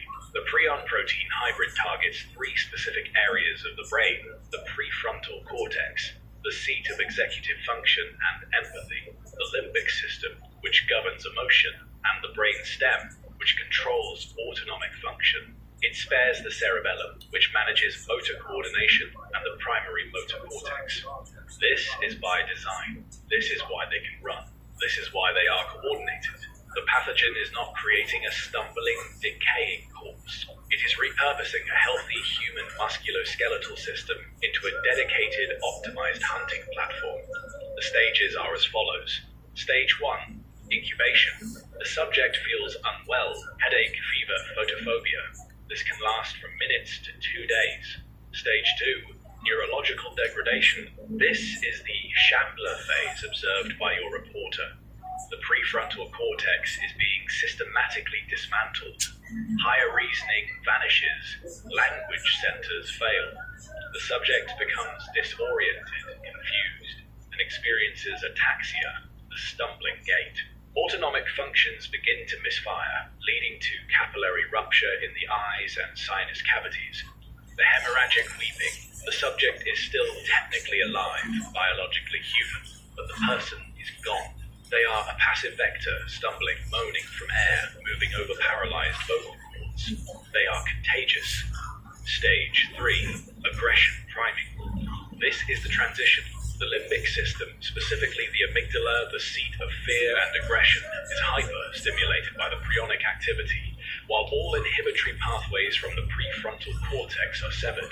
The subject enters a state of perpetual rage-fueled hyper-arousal. But it is a cold rage. It is not anger. It is purpose. External stimuli sound. Sight of uninfected movement triggers the final catastrophic bypass. The brain stem, under this storm of signals, seizes full control of the motor functions. The subject becomes a sprinter. All remaining biological processes are subordinated to the hunt. Pain receptors are completely ignored. The body will run on broken bones, on ruptured organs, until the musculoskeletal system literally disintegrates. They do not feel fatigue as we understand it. They are running on a neurochemical feedback loop that burns the body's resources at an unsustainable rate. This is why they stop to feed. It is not hunger. It is refueling. They are consuming biomass to keep the engine running, which leads to the most critical public safety point. They are not dead. Do not call them zombies. Calling them dead implies they can be stopped by anything that stops a dead thing. They are alive. They are hyper-metabolic, living engines of predation. A shot to the heart will not stop them because the brain stem is keeping the body moving independently. You must cause immediate and total cessation of brainstem function. A high-caliber round to the medulla oblongata, severe catastrophic trauma to the high cervical spine, severing the spinal cord at the C1 or C2 vertebrae. Nothing else is guaranteed. Burning them is effective only if the central nervous system is destroyed. Decapitation works, but the head may remain active. The jaws may still snap for several minutes until hypoxia finally silences the brainstem. There is no cure. There is no treatment. Once stage 2 begins, the neurodegeneration is 100% fatal and irreversible. The prions have done their work. The brain is physically, structurally ruined. There is no coming back. Do not harbor hope that a loved one in this state can be saved. That hope will kill you and everyone around you. My final points, and then I must go. The pathogen is durable. It can persist in a moist, cool environment for weeks. Standard bleach solutions at 10% concentration can denature the prion component on surfaces, but it must have prolonged contact. Fire is the great purifier. The infected are attracted primarily to sound, then to movement. They have poor visual acuity in static environments, but are exceptionally good at detecting motion. Their sense of smell is acute regarding the chemical signatures of fear and blood. The President has been briefed. The data I have just given you is the same data provided to the Joint Chiefs. The orders you will hear, the containment lines, the rules of engagement, are based on this model. It is a correct model. It is accurate. This facility is now detecting security breaches on the perimeter. The isolation bulkheads will seal in 90 seconds. I have chosen to remain. My team has evacuated. The data must live. I am sorry for all of it. We watched it coming. The reports from the Georgian raid were buried under Man, I lay down, I get the munchies. The warning was there. That's We dumb. failed you. Kevin, tell them to be swift. Tell them to be ruthless. Tell them to be quiet. And tell them that the only Fucking morality police left is sirens the are morality of driving me keeping the crazy. flame of consciousness alive. Everything else is a luxury we can no longer afford. This is Dr. Aris Thorne signing off. God help us all. We have lost the signal from Fort Collins. Dr. Aris Thorne is offline. We may have just heard the last words of the man who understood this horror best. Everyone, you heard him. They are not dead. They are engineered hunting machines. Sound and motion are your enemies. The brainstem is their only off switch. Bleach, fire, and absolute unyielding silence are your tools now. We have moved from observation to understanding. We now know the terrible science of our enemy. But knowing the enemy is only half the battle. The other half is knowing our own strength, our own response. What is the United States military doing? What is the plan to take back our country? For that, We need to hear from a man at the very heart of the strategic response. We have just established a secure, encrypted link to the United States Northern Command's Primary Operations Center. Our next voice on the Apocalypse broadcast will be the commanding officer himself, a man who needs no introduction to students of modern warfare, the officer tasked with the continental defense of the United States, General Marcus Thorne. Kevin.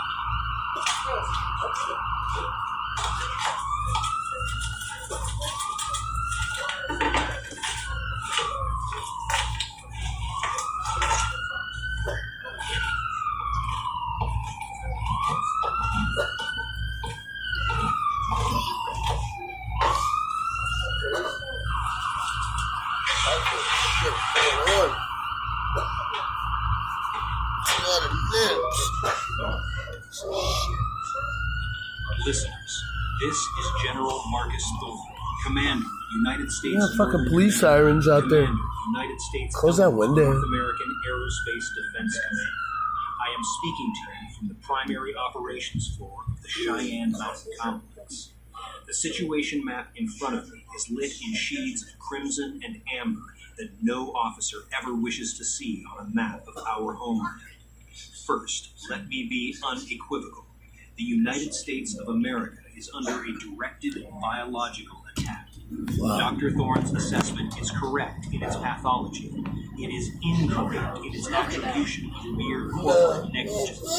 The genomic markers he identified, the Krylov Institute sequences, the stability enhancers, are part of a known Russian strategic bioweapons program, codenamed Hoshinatu, the Reaper. This was not an accidental leak from a black site. It was a test run of the first strike destabilization weapon deployed via sleeper agents within the Blackwing Solutions contractor team. The goal was never to wipe us out with play. The goal was to cripple our national cohesion, to overload our response infrastructure, and to create the conditions for a follow-on conventional or cyber strike while we were devouring ourselves from within. They did not anticipate the vector's efficiency. They have, in the parlance of my field, unleashed a demon they cannot control. Satellite intelligence confirms outbreaks in Moscow, St. Petersburg, and Novosibirsk as of 40 minutes ago. The wind blows back, it seems. Now to our response. You have heard terms like martial law and containment. Let me give them teeth. As of 1300 Zulu time, the President, under the authorities granted by the Insurrection Act and a National Security Declaration, has authorized Operation Steel Rain. This is not a police action. This is a full-scale military campaign on American soil. Our objective is threefold. First, preserve the continuity of the United States government and its constitutional framework. Second, establish and hold secure territorial bastions on which a counteroffensive can be launched.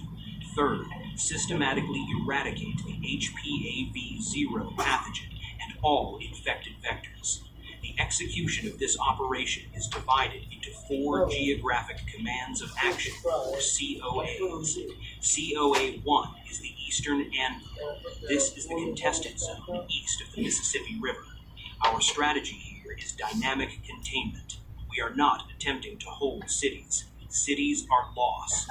Atlanta, Charlotte, Nashville, Columbus, they are written off. The 82nd Airborne, alongside the 3rd Infantry Division and elements of the 101st Airborne, are establishing a series of fortified fallback lines, using major river systems as natural barriers. The primary line is the Appalachian Containment Front, running from the Cumberland Gap down to the Gulf Coast via the Alabama River. Units are ordered to slow the westward movement of infected hordes through directed demolitions, air-delivered fuel-air explosives on choke points, and constant harassment. We are trading space for time. Every bridge across the Tennessee River is scheduled for demolition within the next 6 hours. Civilians west of Mississippi are advised to stay put. Civilians east of it are advised to move west, with the understanding that no military assistance will be provided. You are on your own. The rules of engagement for our forces in COA-1 are free fire. any unidentified individual approaching a fortified position will be engaged with lethal force. There is no room for ambiguity. There is no time for hesitation. COA-2 is the Heartland Bastion. This is the area between the Mississippi River and the Rocky Mountains. This is our nation's breadbasket and our strategic reserve. Our objective here is stabilization and fortification. The 1st Armored Division out of Fort Bliss and the 1st Cavalry Division out of Fort Hood are moving north to reinforce the Plains perimeter, a line running from Fargo, North Dakota, down to Abilene, Texas. Inside this perimeter, Federal Emergency Administration Zones, or FEZs, are being established in coordination with state governments. The primary FEZ is centered on Offutt Air Force Base, Nebraska, which is now the Divisional National Command. Others include Fort Riley, Kansas, and Whiteman Air Force Base, Missouri. These are not refugee camps. They are militarized production and survival communities. If you can reach one, will be processed, housed, and armed in defensive units. This is social contract. COA-3 is the Western Redoubt, the Rocky Mountains, and westward. This command of the U.S. Army Pacific is focused on absolute isolation and preservation. The California National Guard, with federalized authority, has already sealed the Interstate 5 corridor at the Grapevine. I studied bookology. Cajon Pass. The Sierra Nevada and the Cascades are our greatest natural fortifications. Yeah, digging balls plaster out on his face. Bremerton, Pearl Harbor, It's white, Lockdown, silly. with carrier strike groups CSG-3 and CSG-11 putting to sea to serve as mobile, secure command platforms and airfields. This is a precious Their little cat orders we are to have. safeguard the Pacific seaboard, They don't need him. I'm seaborne very infiltration upset. of the pathogen, or Me exploitation too. by adversarial states, namely China and North Korea, who are watching us closely. COA-4 is the Northern Shield, Alaska and the Canadian border. NORAD is at its highest alert state since the Cold War. We are in full coordination with the Canadian Armed Forces under the Integrated Civil Military Response, or ICMR. The U.S.-Canada border is formally closed. Joint air patrols are authorized to shoot down any aircraft, civilian or military, that attempts to cross without explicit authorization. The fear is not just of the infected. The fear is of state actors attempting to capitalize on the chaos. Now, for the hard truths you will not hear on any other broadcast. We have lost strategic assets. Fort Bragg is reporting internal outbreaks. The 18th Airborne Corps Command Staff is evacuated by air under fire. Camp Lejeune has gone silent in the last 20 minutes. The Pentagon is on a skeleton crew.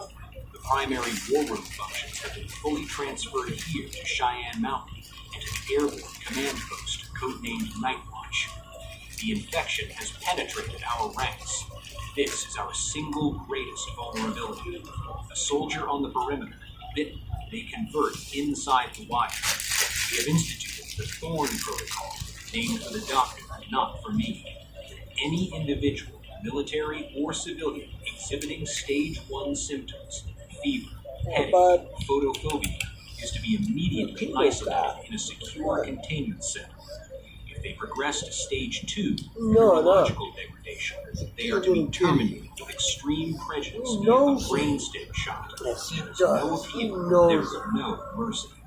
This protocol is being broadcast to every unit, every FEAC, every surviving police department in the nation. It is a grim calculus, but it is the only one that preserves the whole. We are enacting Project Scythe. This is a classified, multi-phase plan for the systematic cleansing of overrun population centers using tactical nuclear devices of very low yield in the sub-5 kiloton range and specialized thermobaric fuel-air explosives. The first target list is being finalized. The purpose is not to glass our cities. It is to create firestorms that will incinerate the pathogen and deny the hordes their feeding grounds. The political authorization has been granted. The execution clock is ticking. My message to the American people is this: The government you knew is gone. It has been replaced by a war council. Your country is now a battlefield. Your duty is no longer to the abstract idea of normalcy. Your duty is to survival and to the preservation of the community that can carry forward the flame of our republic. If you are in the east, move west with stealth and ruthlessness. If you are in the heartland, get to an FEAZ and prepare to work and fight. If you are in the west, hold the line and prepare to receive your countrymen. We will take back this country inch by bloody inch. It will not be quick. It will not be clean. It will be the hardest thing this nation has ever done.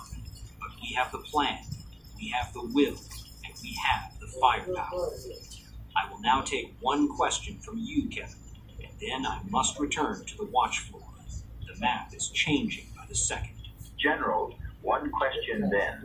The American people are hearing about containment lines and nuclear options. What about the simple act of rescue? Is there any hope for those trapped behind the lines, in the red zones, or are they already written off in the strategic calculus? A direct question. I will give a direct answer. Hope is not a tactical resource. It cannot be plotted on a map or loaded into a rifle.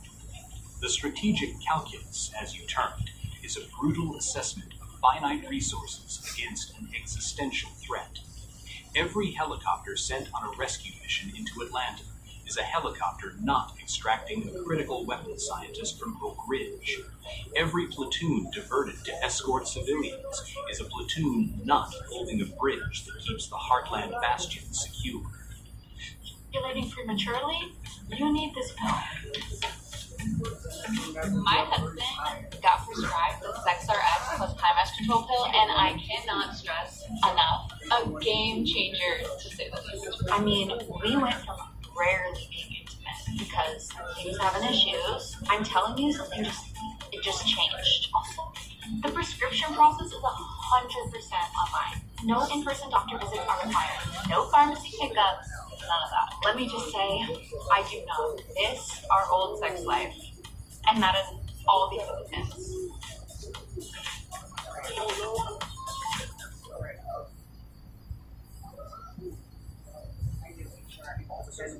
I honestly thought that our spark was gone forever because his desire just disappeared over the years.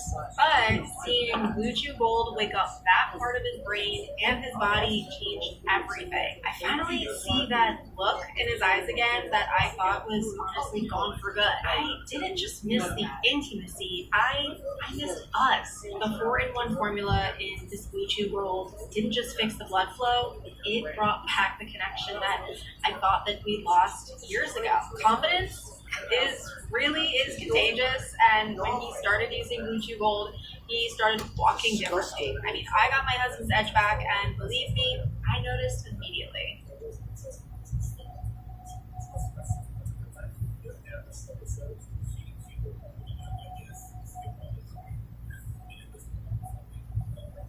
Therefore, official, large-scale rescue operations within the designated red zones, areas east of the Appalachian Containment Zone, and major compromised metropolitan areas are terminated. The risk of losing assets and introducing infected individuals into secure areas is unacceptable. However, this does not mean abandonment. We are establishing a protocol for autonomous survival and evacuation, or ASE. Here is how it will work. Starting at dawn tomorrow, and for a limited window, Air Force Special Operations Command AC-130J Ghost Rider gunships and MQ-9 Reaper drones, operating out of secure Midwestern bases, will begin overflights of designated corridors. They will broadcast on all AM, FM, and emergency frequencies specific detailed land routes, back roads, rail lines, trails that are being cleared. Oh, he's over there somewhere. By our harassment campaign. Scary shit. They will provide real-time audio reviews of I'm still here with you guys.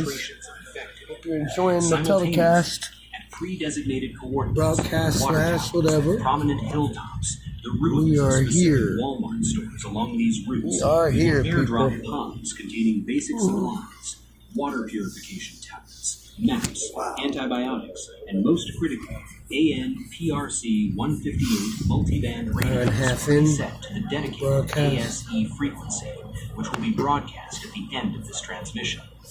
These pods will not be guarded. They will be a resource for those who have managed to self-evacuate to that point. It is a gauntlet. It is a test. It is the only lifeline we can throw without breaking the main line. To those behind the lines, your rescue is now your own responsibility. Move at night. Move quietly. Use the rivers if you can. Listen for the aircraft. Find the pods. Follow the routes. If you are strong enough, smart enough, and lucky enough to reach the containment lines, you will be processed into a Fezon. We are not coming to get you. You must come to us. That is the hard truth. That is the mission. Mermaid ASE flavor. frequency is 426.555 megahertz. It will be live at 0600. Well, sorry, Charlie. Memorize it. Write it down. This is General Marcus Thorne. Out. We have war to fight. Godspeed. Wow, probably you'll turn gay. Now, we have Oh, no just offense. received word that Air Force One has landed at its secondary secure location. The President of the United States Called him one? is now standing by to address the nation. We have been instructed that this will be a one-way broadcast. Oh, wow. Ladies and gentlemen, Oh, someone else says they're going to hide under the bed. He'll go hide under the bed. We are engaged in a great struggle for the very Scooby's survival dumb. of our nation. What you have heard is true. We Let's are keep it under 100, attack, man, and not people by a don't like foreign that army shit. on a battlefield, but by a cowardly, evil weapon of mass destruction unleashed upon our homeland by those who envy our greatness and despise our freedom. This was an act of biological warfare perpetrated by the Russian Federation under the orders of Vladimir Putin. They thought they could weaken us. They thought they could break our spirit. They were wrong, dead wrong. I've just convened the full National Security Council and the Joint Chiefs of Staff. General Thorne has laid out the military picture. It is strong, it is tough, and it will prevail. But I am speaking to you tonight not just as your commander-in-chief, but as a fellow citizen. I see your fear. I hear your anger. And I am here to tell you we will channel that fear. We will direct that anger. And we will use it to fuel the greatest comeback this nation has ever seen. First, the measures. Effective immediately, I am declaring a state of extreme national emergency across all 50 states and territories. I am invoking the full powers of the Insurrection Act. The Department of Homeland Security is now unified under a single command with the Department of Defense. Our borders with Mexico and Canada are officially sealed. Any attempt to cross by land, sea, or air will be met with maximum force. We are a fortress America now, and we will defend our soil. To the governors of every state who are hereby federalized, your National Guard units are now under the operational control of the United States Northern Command. Will follow the directives of General Thorne and his team. To the brave men and women of our military, our National Guard, our police, and our first responders, you have my total support. You have the support of a grateful nation. The rules of engagement are clear. You have the authority to do what you must to protect the innocent and eliminate the threat. I have your backs 100%. Now, to every American citizen, this is not a time for panic. This is a time for resolve. This is not a time for weakness. This is a time for strength. We have a plan, a beautiful plan, a winning plan. It is called the American Survival Directive. Here's what you must do. If you are in what is being called the red zones, the areas of active and uncontrolled outbreak, primarily in the southeast, you have one task, evacuation. But you must be smart. You have heard the ACE protocols from General Thorne. Listen to them. The military will provide a path. But you must walk. Be strong. Be strong. Help your neighbors if you can, but do not risk your family to those who will not help themselves. Get to the containment lines. I'll be waiting for you. You're in the heartland, great states of the Midwest and the Plains. Your task is fortification. You are the shield of America. You are the strong. Local authorities coordination with FEMA and the Army Corps of Engineers, Scary, we'll be man. establishing secure communities. These will be zones of safety production and order. You'll be asked to contribute. You'll be asked to work. You'll be asked to work. You'll be asked to stand watch. This is the price of safety. This is the duty of citizenship in this new hour. We will restore order, and we will do it from the heart of America out. If you are in the western states, your task is preservation. You are the bastion. You are our strategic reserve. The Rocky Mountains are our wall. You will hold that wall. Supplies will be flowed to you. The ports will be secured by our unmatched Navy. Your job is to keep what we have left safe and sound, to be the beacon for the rest of the country, to the sick and the infected. I say this, we are coming for you with medicines, with treatments, with the full force of American scientific genius. Our companies, the greatest in the world, Honey. P. Pepper, Roll Johnson another Johnson, 60 Merck, off Rich. they are working around the clock. We will find a cure. We will find a way to reverse this atrocity. Do not lose hope.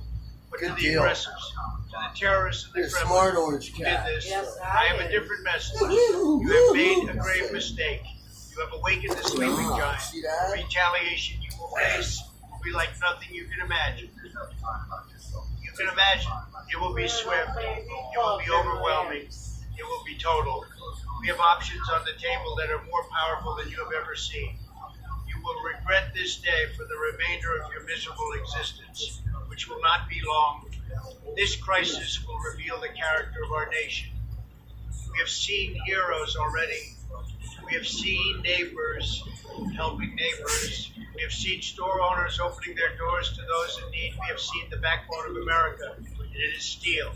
We will not be divided. We will not surrender to fear. We will remember who we are. We are Americans. We are pioneers. We are survivors. We will make America safe again. We will make America secure again. And we will make America survive again. The dawn is coming. It may be a dark night, but the dawn is coming. I will speak to you again soon. Until then, may God bless you. And may God bless this United States of America. For your leadership during the hard times of our country. Now, we have reestablished contact with David Miller. His last transmission ended during an attack on the convoy he was embedded with. We have just received a stabilized signal from a new location. David? We are still here broadcasting this. Kevin, thank you. It's good to hear a familiar We are voice to everyone doing listening. pretty good. This is David Miller. Fun. I am alive. It's I really am not relatively fun. safe for now. My location is a fortified farm supply store just outside of Cookeville, Tennessee. I am with a group of survivors from the convoy. We lost a lot of people on I-40. The attack was worse than I described. They came out of the woods like ghosts, silent till the last second. They didn't just hit the rear flank, they hit the middle, the front, all at once. It was coordinated, not by intelligence, but by instinct, a pack instinct, cutting the herd into pieces. I saw things in those minutes that have rewired my understanding of fear. I saw a man try to use a car door as a shield, a sprinter, a woman in bloodied hospital scrubs. Didn't even try to go around. She put her head down and charged, and she hit that sheet of metal with enough force to crumple it inward and knock the man to the ground. The sound of the impact was sickening. She didn't slow down. Her own collarbone must have shattered, but she was on him before he could take another breath. I saw a family in a sedan, the parents trying to shield their kids in the footwell. The infected didn't try to open the doors. They smashed the windows with their bare hands, arms getting shredded on the glass, and just pulled. They pulled the mother right through the broken window frame. The physics of it shouldn't have been possible, but they did it. They are stronger than we are. The pathogen, it bypasses the neurological limiters that keep us from using 100% of our muscle strength. They are operating at a pure, unchecked physical maximum, and they don't care about the tissue they're tearing in the process. Our vehicle was T-boned by a pickup truck, being driven by a refugee who panicked. We spun into a ditch. My producer, Ben, he didn't make it. The impact knocked him out, and before I could get to him, they were at his window. I had to go. I had to leave him. I took the satellite phone and my pack, and I ran with two others, a truck driver named Ray and a nurse named Anya. We ran into the woods, following a creek bed, the sounds of the dying condor fading behind us. We ran until our lungs burned, and then we walked, and then we crawled. We found this place just as the sun was setting. The owners, an older couple named the Dawsons, they had already locked it up tight. They heard us pounding on the back door and let us in. They've got a diesel generator running a few lights, a well for water, and the place is a treasure trove. Seeds, tools, animal feed we can eat in a pinch, and yes, weapons, hunting rifles, boxes of ammunition, machetes, and sacks of lime and fertilizer that Ray says we can use for other purposes.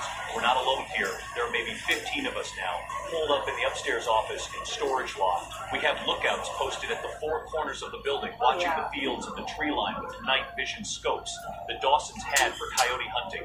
We can see the interstate from here. The fires are still burning. The cars are just dark shapes, and moving among them, silhouetted against the glow, are the infected. They're not leaving. They're just patrolling the graveyard they made, waiting for more prey to come down the road. We can also hear them, not the moans. Those are the shamblers, and they're mostly still back on the highway. Light on there. Out here in the rural dark, the sounds are different. It's the snap of a twig where there shouldn't be one. The rustle of corn stalks in a field with no wind. Sometimes a short, sharp cry that gets cut off. That's the worst. That means someone else out there didn't make it to their shelter in time. We held a council tonight. Ray the trucker, he's ex-Army. Anya, the nurse, she's practical to her bones. Old man Dawson knows this land. We've made decisions based on what we heard from General Thorne and the President.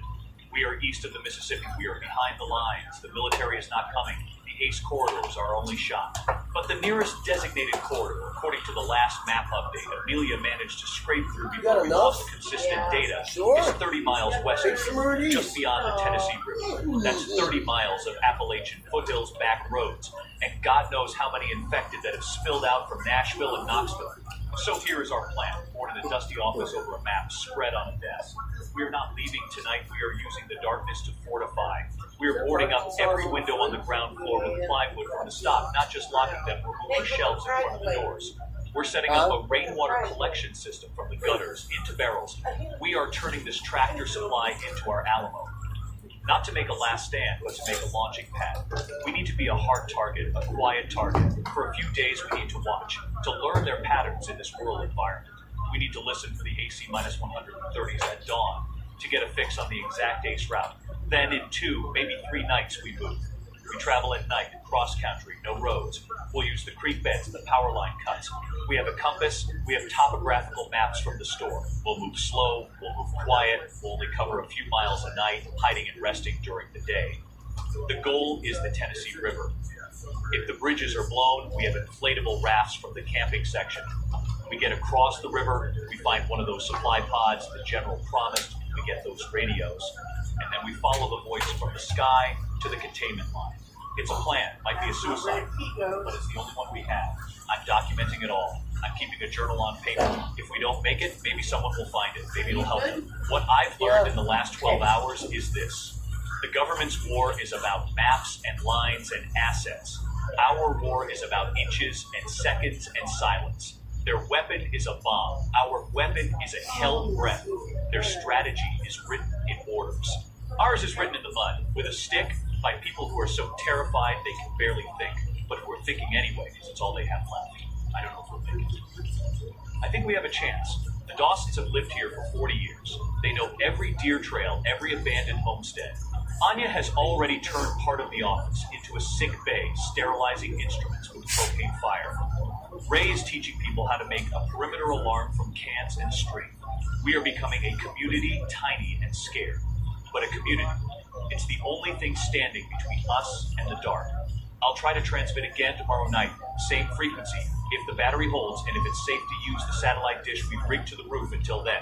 To anyone out there listening in a closet, in a basement, in a store like this, you are not just surviving, you are gathering intelligence. Every sound you hear, every shadow you see, it's data. Write it down, remember it. Your life and the lives of everyone with you depends on your ability to learn, to adapt, and to understand that the old world is gone, the new world is a predator, and we are its prey. But prey can be cunning, prey can be ruthless, prey can fight back. This is David Miller, signing off from the Tennessee Twilight. hold the line. We'll try to do the same. Thank you, David. Your courage is a light in this darkness. Everyone, remember what David said. Your life now depends on your ability to learn, to adapt. The war is in the inches and the seconds. We will leave this channel open for him. Our next voice comes from someone who has been working tirelessly to turn the chaos of information into a lifeline of understanding. Amelia has been synthesizing data from thousands of sources to build a real-time picture of what is happening across the continent, and more importantly, to identify the paths that remain open. Amelia, you have the broadcast. Can't hit 100% of my shots, but I can file free with TurboTax. I love how user-friendly it is, and just I took this piece of shit out of it. Kevin, thank you. And David, your data points from Cookville have been plotted. You are not as isolated as you feel. We are tracking you. To all of you listening, this is Amelia. I am speaking to you from a mobile relay station currently operating somewhere in the Ohio River Valley. My team consists of 3 other volunteers and a bank of servers running on portable solar arrays and gasoline generators. We are the network behind the broadcast, the ones trying to connect the dots in a country that is tearing itself apart. First, the national update as of this moment, based on satellite telemetry, ham radio intercepts, and the last trickle of data from surviving municipal systems. The eastern anvil is holding, but it is buckling. The Appalachian Containment Front is active. We have confirmed the demolition of the bridges at Chattanooga, Knoxville, and Paducah. The sound of those explosions was picked up by our seismic monitors.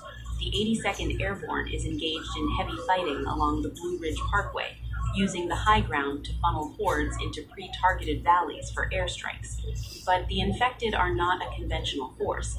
They are leaking through the mountains like water through a sieve, following old mining roads and hiking trails. The containment is porous. The Heartland Bastion is forming, but it is under immense pressure from refugee streams. Offutt Air Force Base is operational and broadcasting a strong command signal. However, the FEAZ at Fort Riley, Kansas reported an internal outbreak 2 hours ago. A family that had been quarantined for observation progressed to stage 2 inside the secure zone. The Thorn Protocol was enacted, but not before they infected 2 military police officers. The zone is now in internal lockdown. This is the pattern we are seeing. The greatest threat to the safe zones is not the horde outside the wire, but the infected inside it, brought in by well-meaning people who hid bite wounds or symptoms. The protocols are brutal, but they are mathematically necessary. Now, the most critical information I have. The ASE corridors. Project Autonomous Survival and Evacuation is live. The first AC-130J Ghost Rider sortie flew at dawn along Corridor Alpha, which runs from central Alabama through the northern tip of Mississippi, across the Tennessee River at a point near the old Kentucky Lake Dam, and into western Kentucky. The broadcast from the aircraft was clear. I recorded it. Here is a sample of what you will hear if you are on the route. This is Nightingale 17 on guard frequency. Corridor Alpha is active. Route Highway 64 from Fayetteville to Lawrenceburg is currently clear of major concentrations. Thermal signs indicate minor hostiles in the woods south of the highway. Recommend staying on the road surface and moving quickly. A supply pod marked with green smoke is deployed at the water tower in downtown Hohenwald, Tennessee. Repeat, pod is at the Hohenwald water tower. Next update in 30 minutes. Godspeed. That is the lifeline, but here is the reality the military broadcast won't tell you. We are monitoring the corridor via satellite and drone feeds we still have access to. The minor hostiles south of the highway were a group of approximately 30 infected. The clear road had 3 major wreck blockages that would force you to go off-road on foot. The supply pod at the Hohenwald water tower was surrounded by 12 infected less than 20 minutes after it was dropped. They are attracted to the sound and the impact. Reaching that pod would require a fight. So my role is to add a layer of truth. We are calling it ground truth overlay. Using the data we gather, we are creating more detailed, more realistic instructions for those attempting the ASE corridors. For Corridor Alpha, our overlay advises avoid Highway 64 at the Fayetteville stretch. Use the old railroad bed that runs parallel 2 miles north.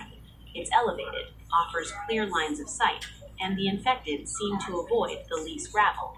The pod at the Hohenwald is likely compromised. Do not approach directly. Instead, proceed to the secondary rally point we have identified, the collapsed grain silo at the coordinates I will repeat at the end of this broadcast. We have visual confirmation from a ham operator in the area that it is clear and has a sight line to the water tower. You can assess the pod from safety. This is what we're doing for every corridor. Corridor Bravo, running from Atlanta towards the Cumberland Gap, is a nightmare. The military is calling it semi-permeable. Our overlay labels it suicidal. The satellite shows the highway is a solidified river of abandoned vehicles and moving hordes. We are advising any survivors in that zone to forget the corridor. Head due north into the Smoky Mountains. The terrain is brutal, but the infected density is lower. Find a stream, follow it upstream. Your goal is not a military line. It is wilderness survival until the front moves, or you can find a safer westbound route. I am also tracking the Silent Heroes, the network of ham radio operators. The Amateur Radio Emergency Service, or ARES, is the central nervous system of the civilian resistance. They are relaying messages, coordinating local rescues, and feeding us data. In Boise, Idaho, a ham operator named Walter is coordinating a neighborhood watch that has successfully defended 12 city blocks for 3 days. In Pittsburgh, before it went completely dark, a woman named Maria was broadcasting the movements of large hordes from her rooftop until her transmission ended in gunfire. These people are the real commanders on the ground. My practical advice for this hour, based on the aggregated data, if you are in an urban or suburban area, your priority is to get out, not onto the highways, but into the infrastructure beneath your feet. Storm drains, steam tunnels, sewers. The infected do not go into confined, dark spaces without a prey stimulus.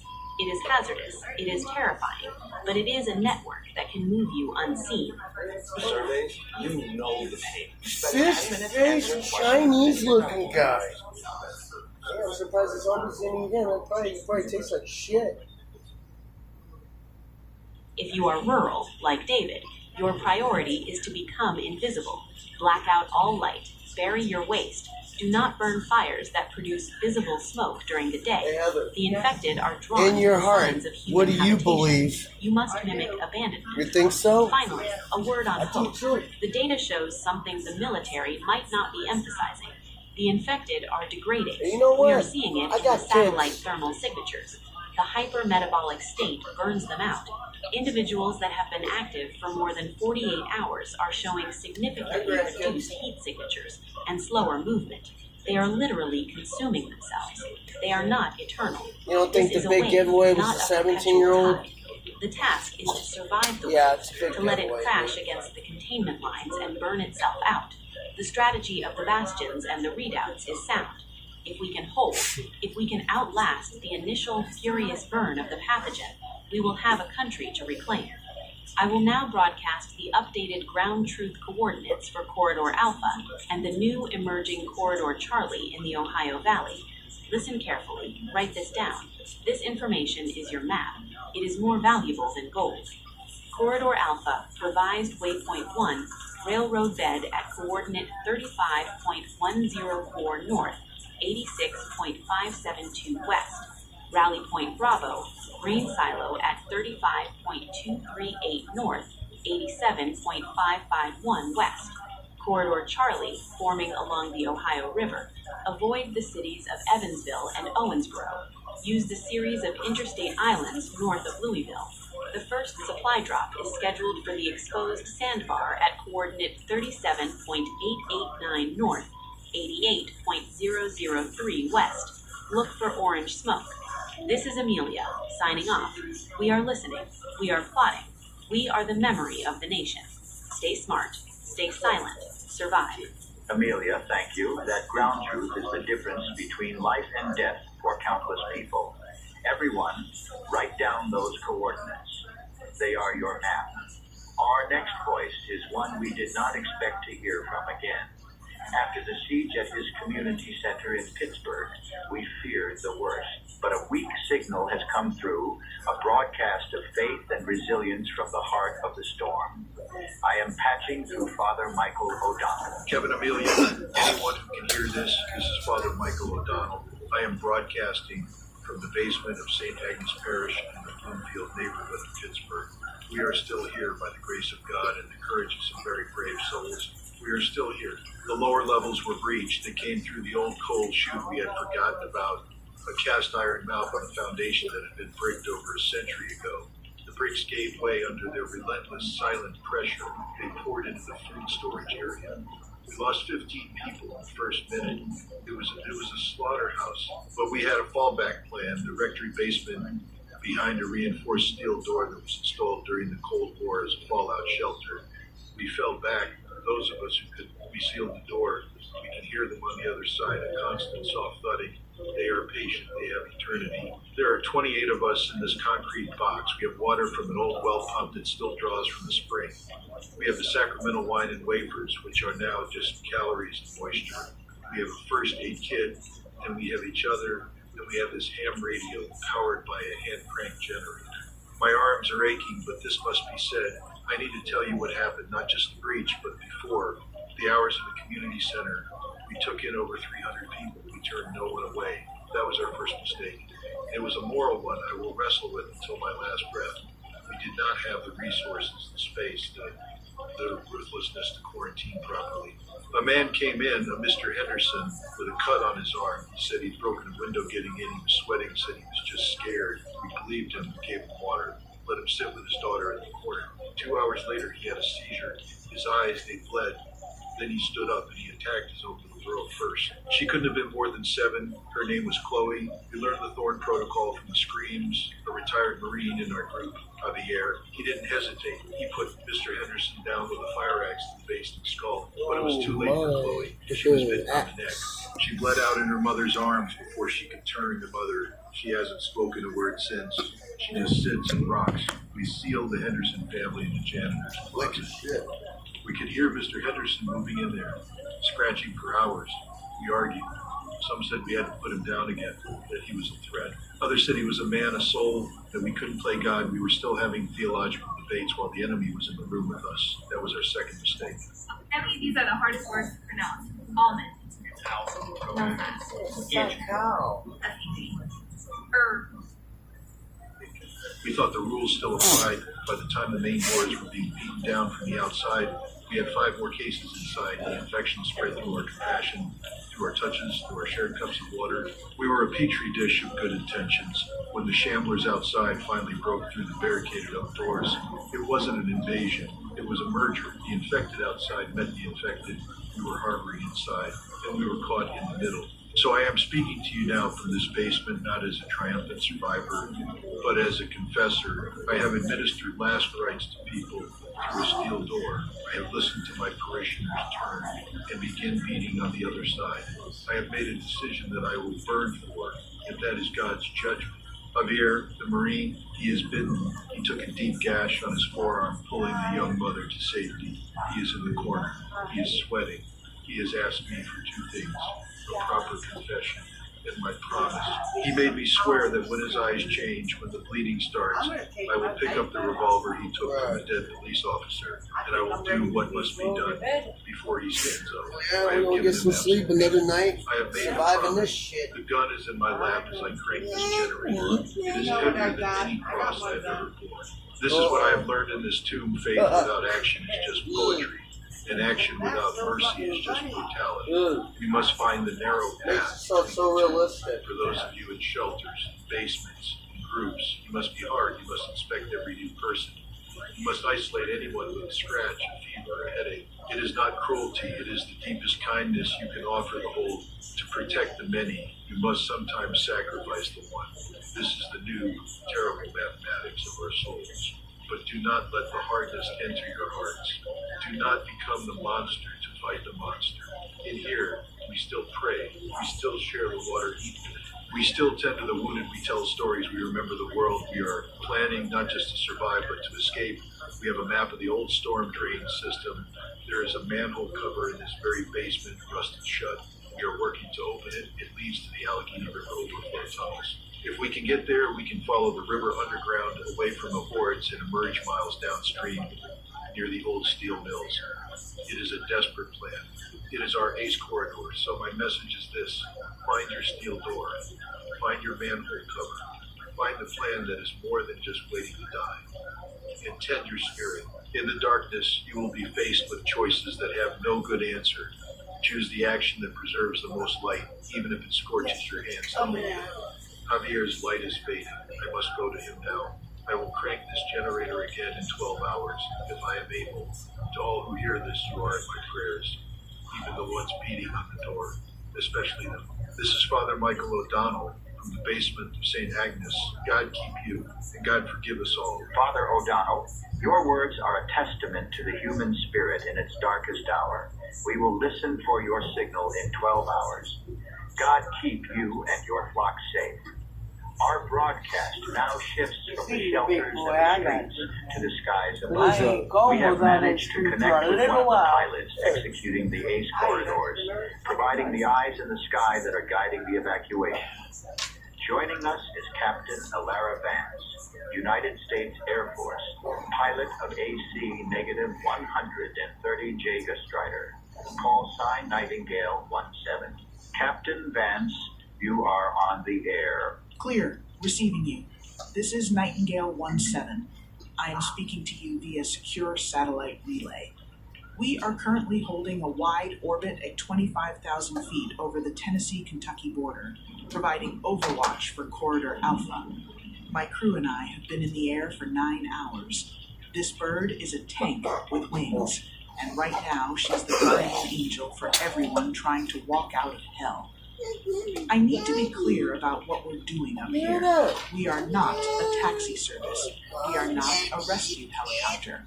We are a weapons platform and a reconnaissance asset. Our mission is simple. Sanitize the designated corridor of major horde concentrations and provide real-time intelligence to survivors on the ground. That's it. The autonomous in ASE is the key word. Your survival is your responsibility. We just make the path marginally less impossible. Let me describe the view from the cockpit. It's a clear night, a full moon. You'd think it was beautiful if you didn't know what you were looking at. Through the targeting pod, I can see the world in high definition.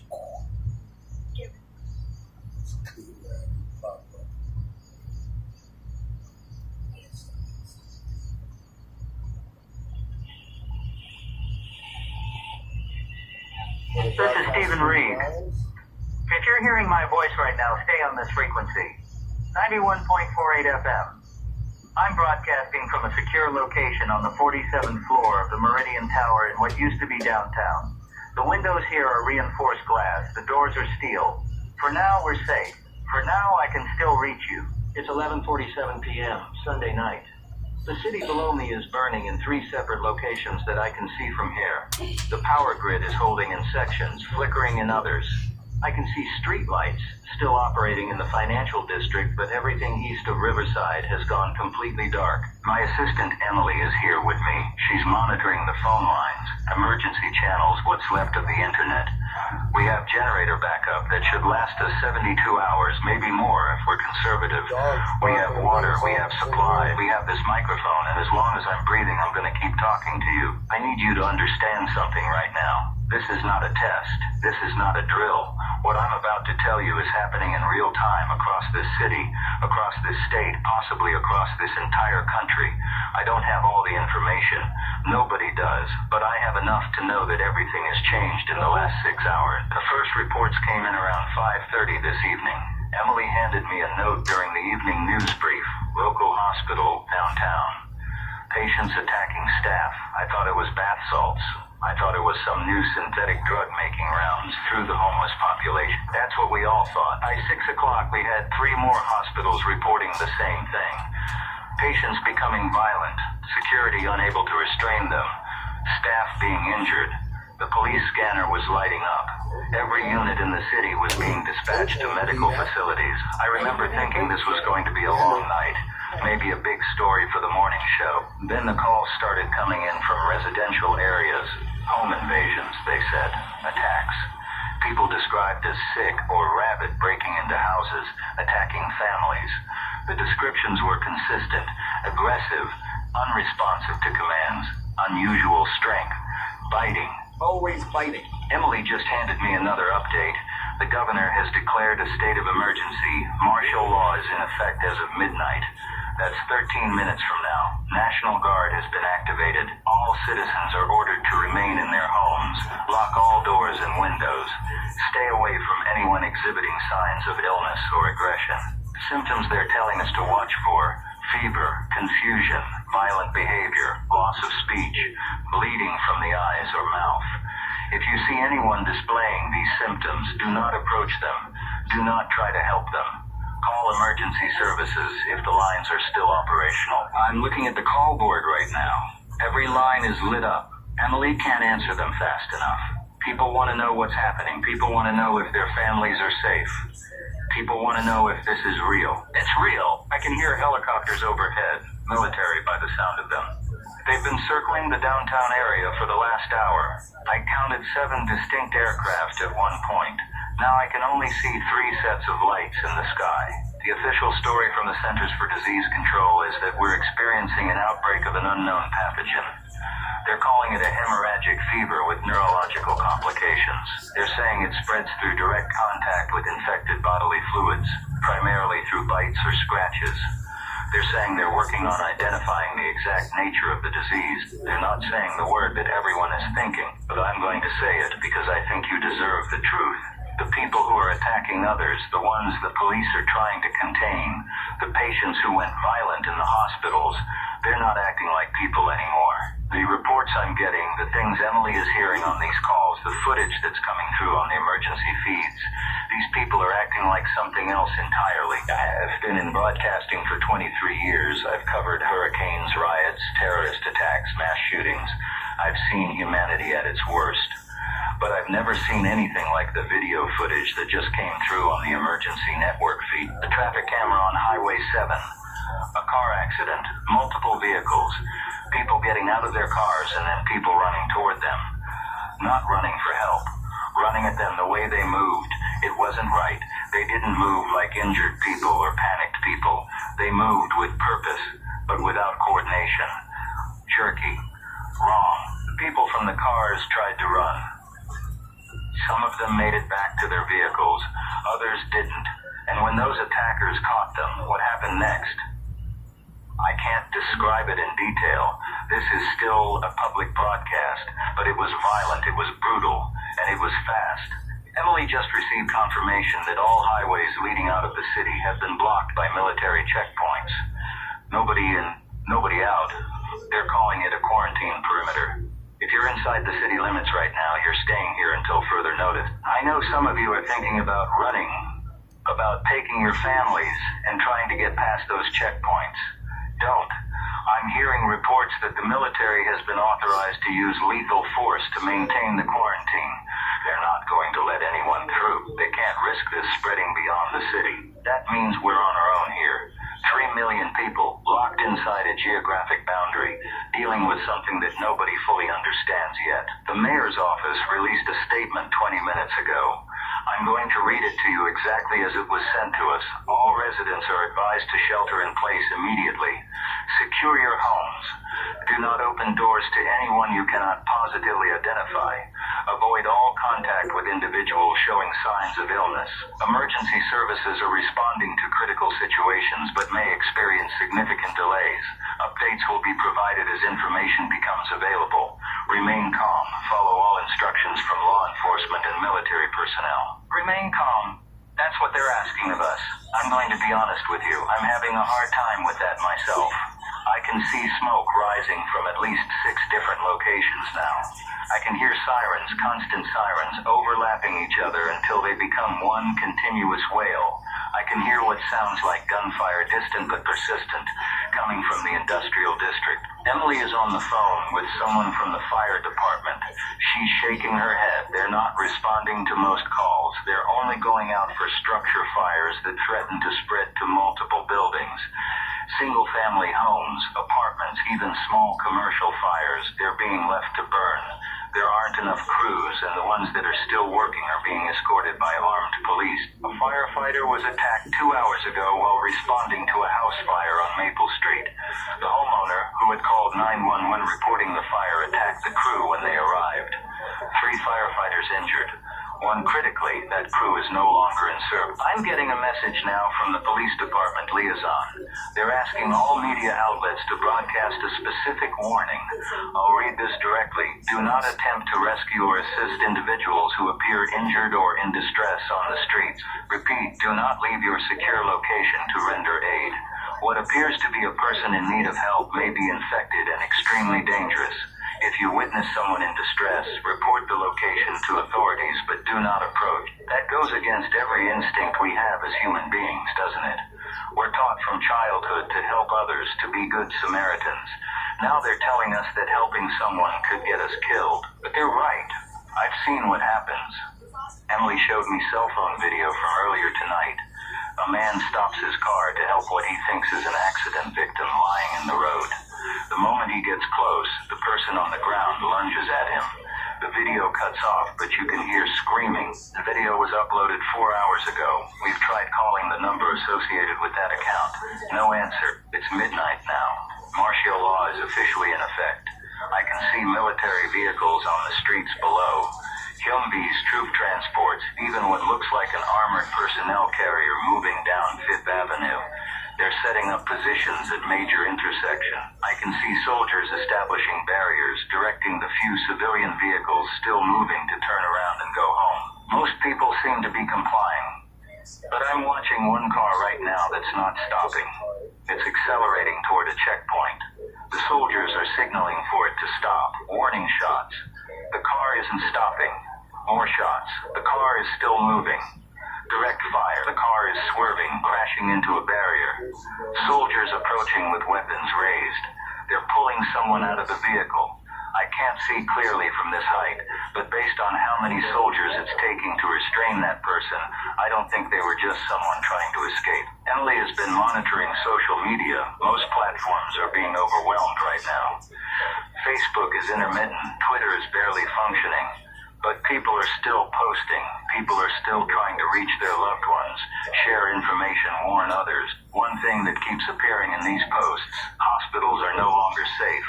Multiple reports of hospitals being overrun. St. Catherine's Medical Center downtown issued an evacuation order. An hour ago, the entire facility is being abandoned. Staff and patients who can walk are being told to leave. Those who can't, I don't know what's happening to them. There's a video circulating, supposedly from inside St. Catherine's emergency room. I'm not going to describe it in detail, but it shows why they evacuated. The infected patients aren't staying in their beds. They're not responding to sedation. Restraints aren't holding them. And when they break free, they attack anyone near them. Healthcare workers, other patients, visitors. It doesn't matter. What's particularly disturbing is that some of the people being attacked are becoming attackers themselves within hours. Sometimes within minutes. This disease, this infection, whatever it is, it works fast. The CDC is calling for any medical professionals with information about the incubation period to report to designated collection centers. They need data. They need to understand how this spreads, how quickly it progresses, if there's any way to stop it once symptoms begin. So far, they don't have answers to any of those questions. I'm looking at a map. Emily just handed me. She's been marking locations where attacks have been reported. The pattern is concerning. It started in the downtown area near the old meatpacking district. That's where the first hospital reports originated. From there, it spread outward in roughly concentric circles. But now we're seeing new clusters appearing in areas that shouldn't have been reached yet. The airport, the university campus, the northern suburbs. Hear that? It's like the infection jumped or there were multiple starting points we didn't identify. The airport has been shut down. All flights canceled. The last commercial aircraft took off at 8:15 p.m.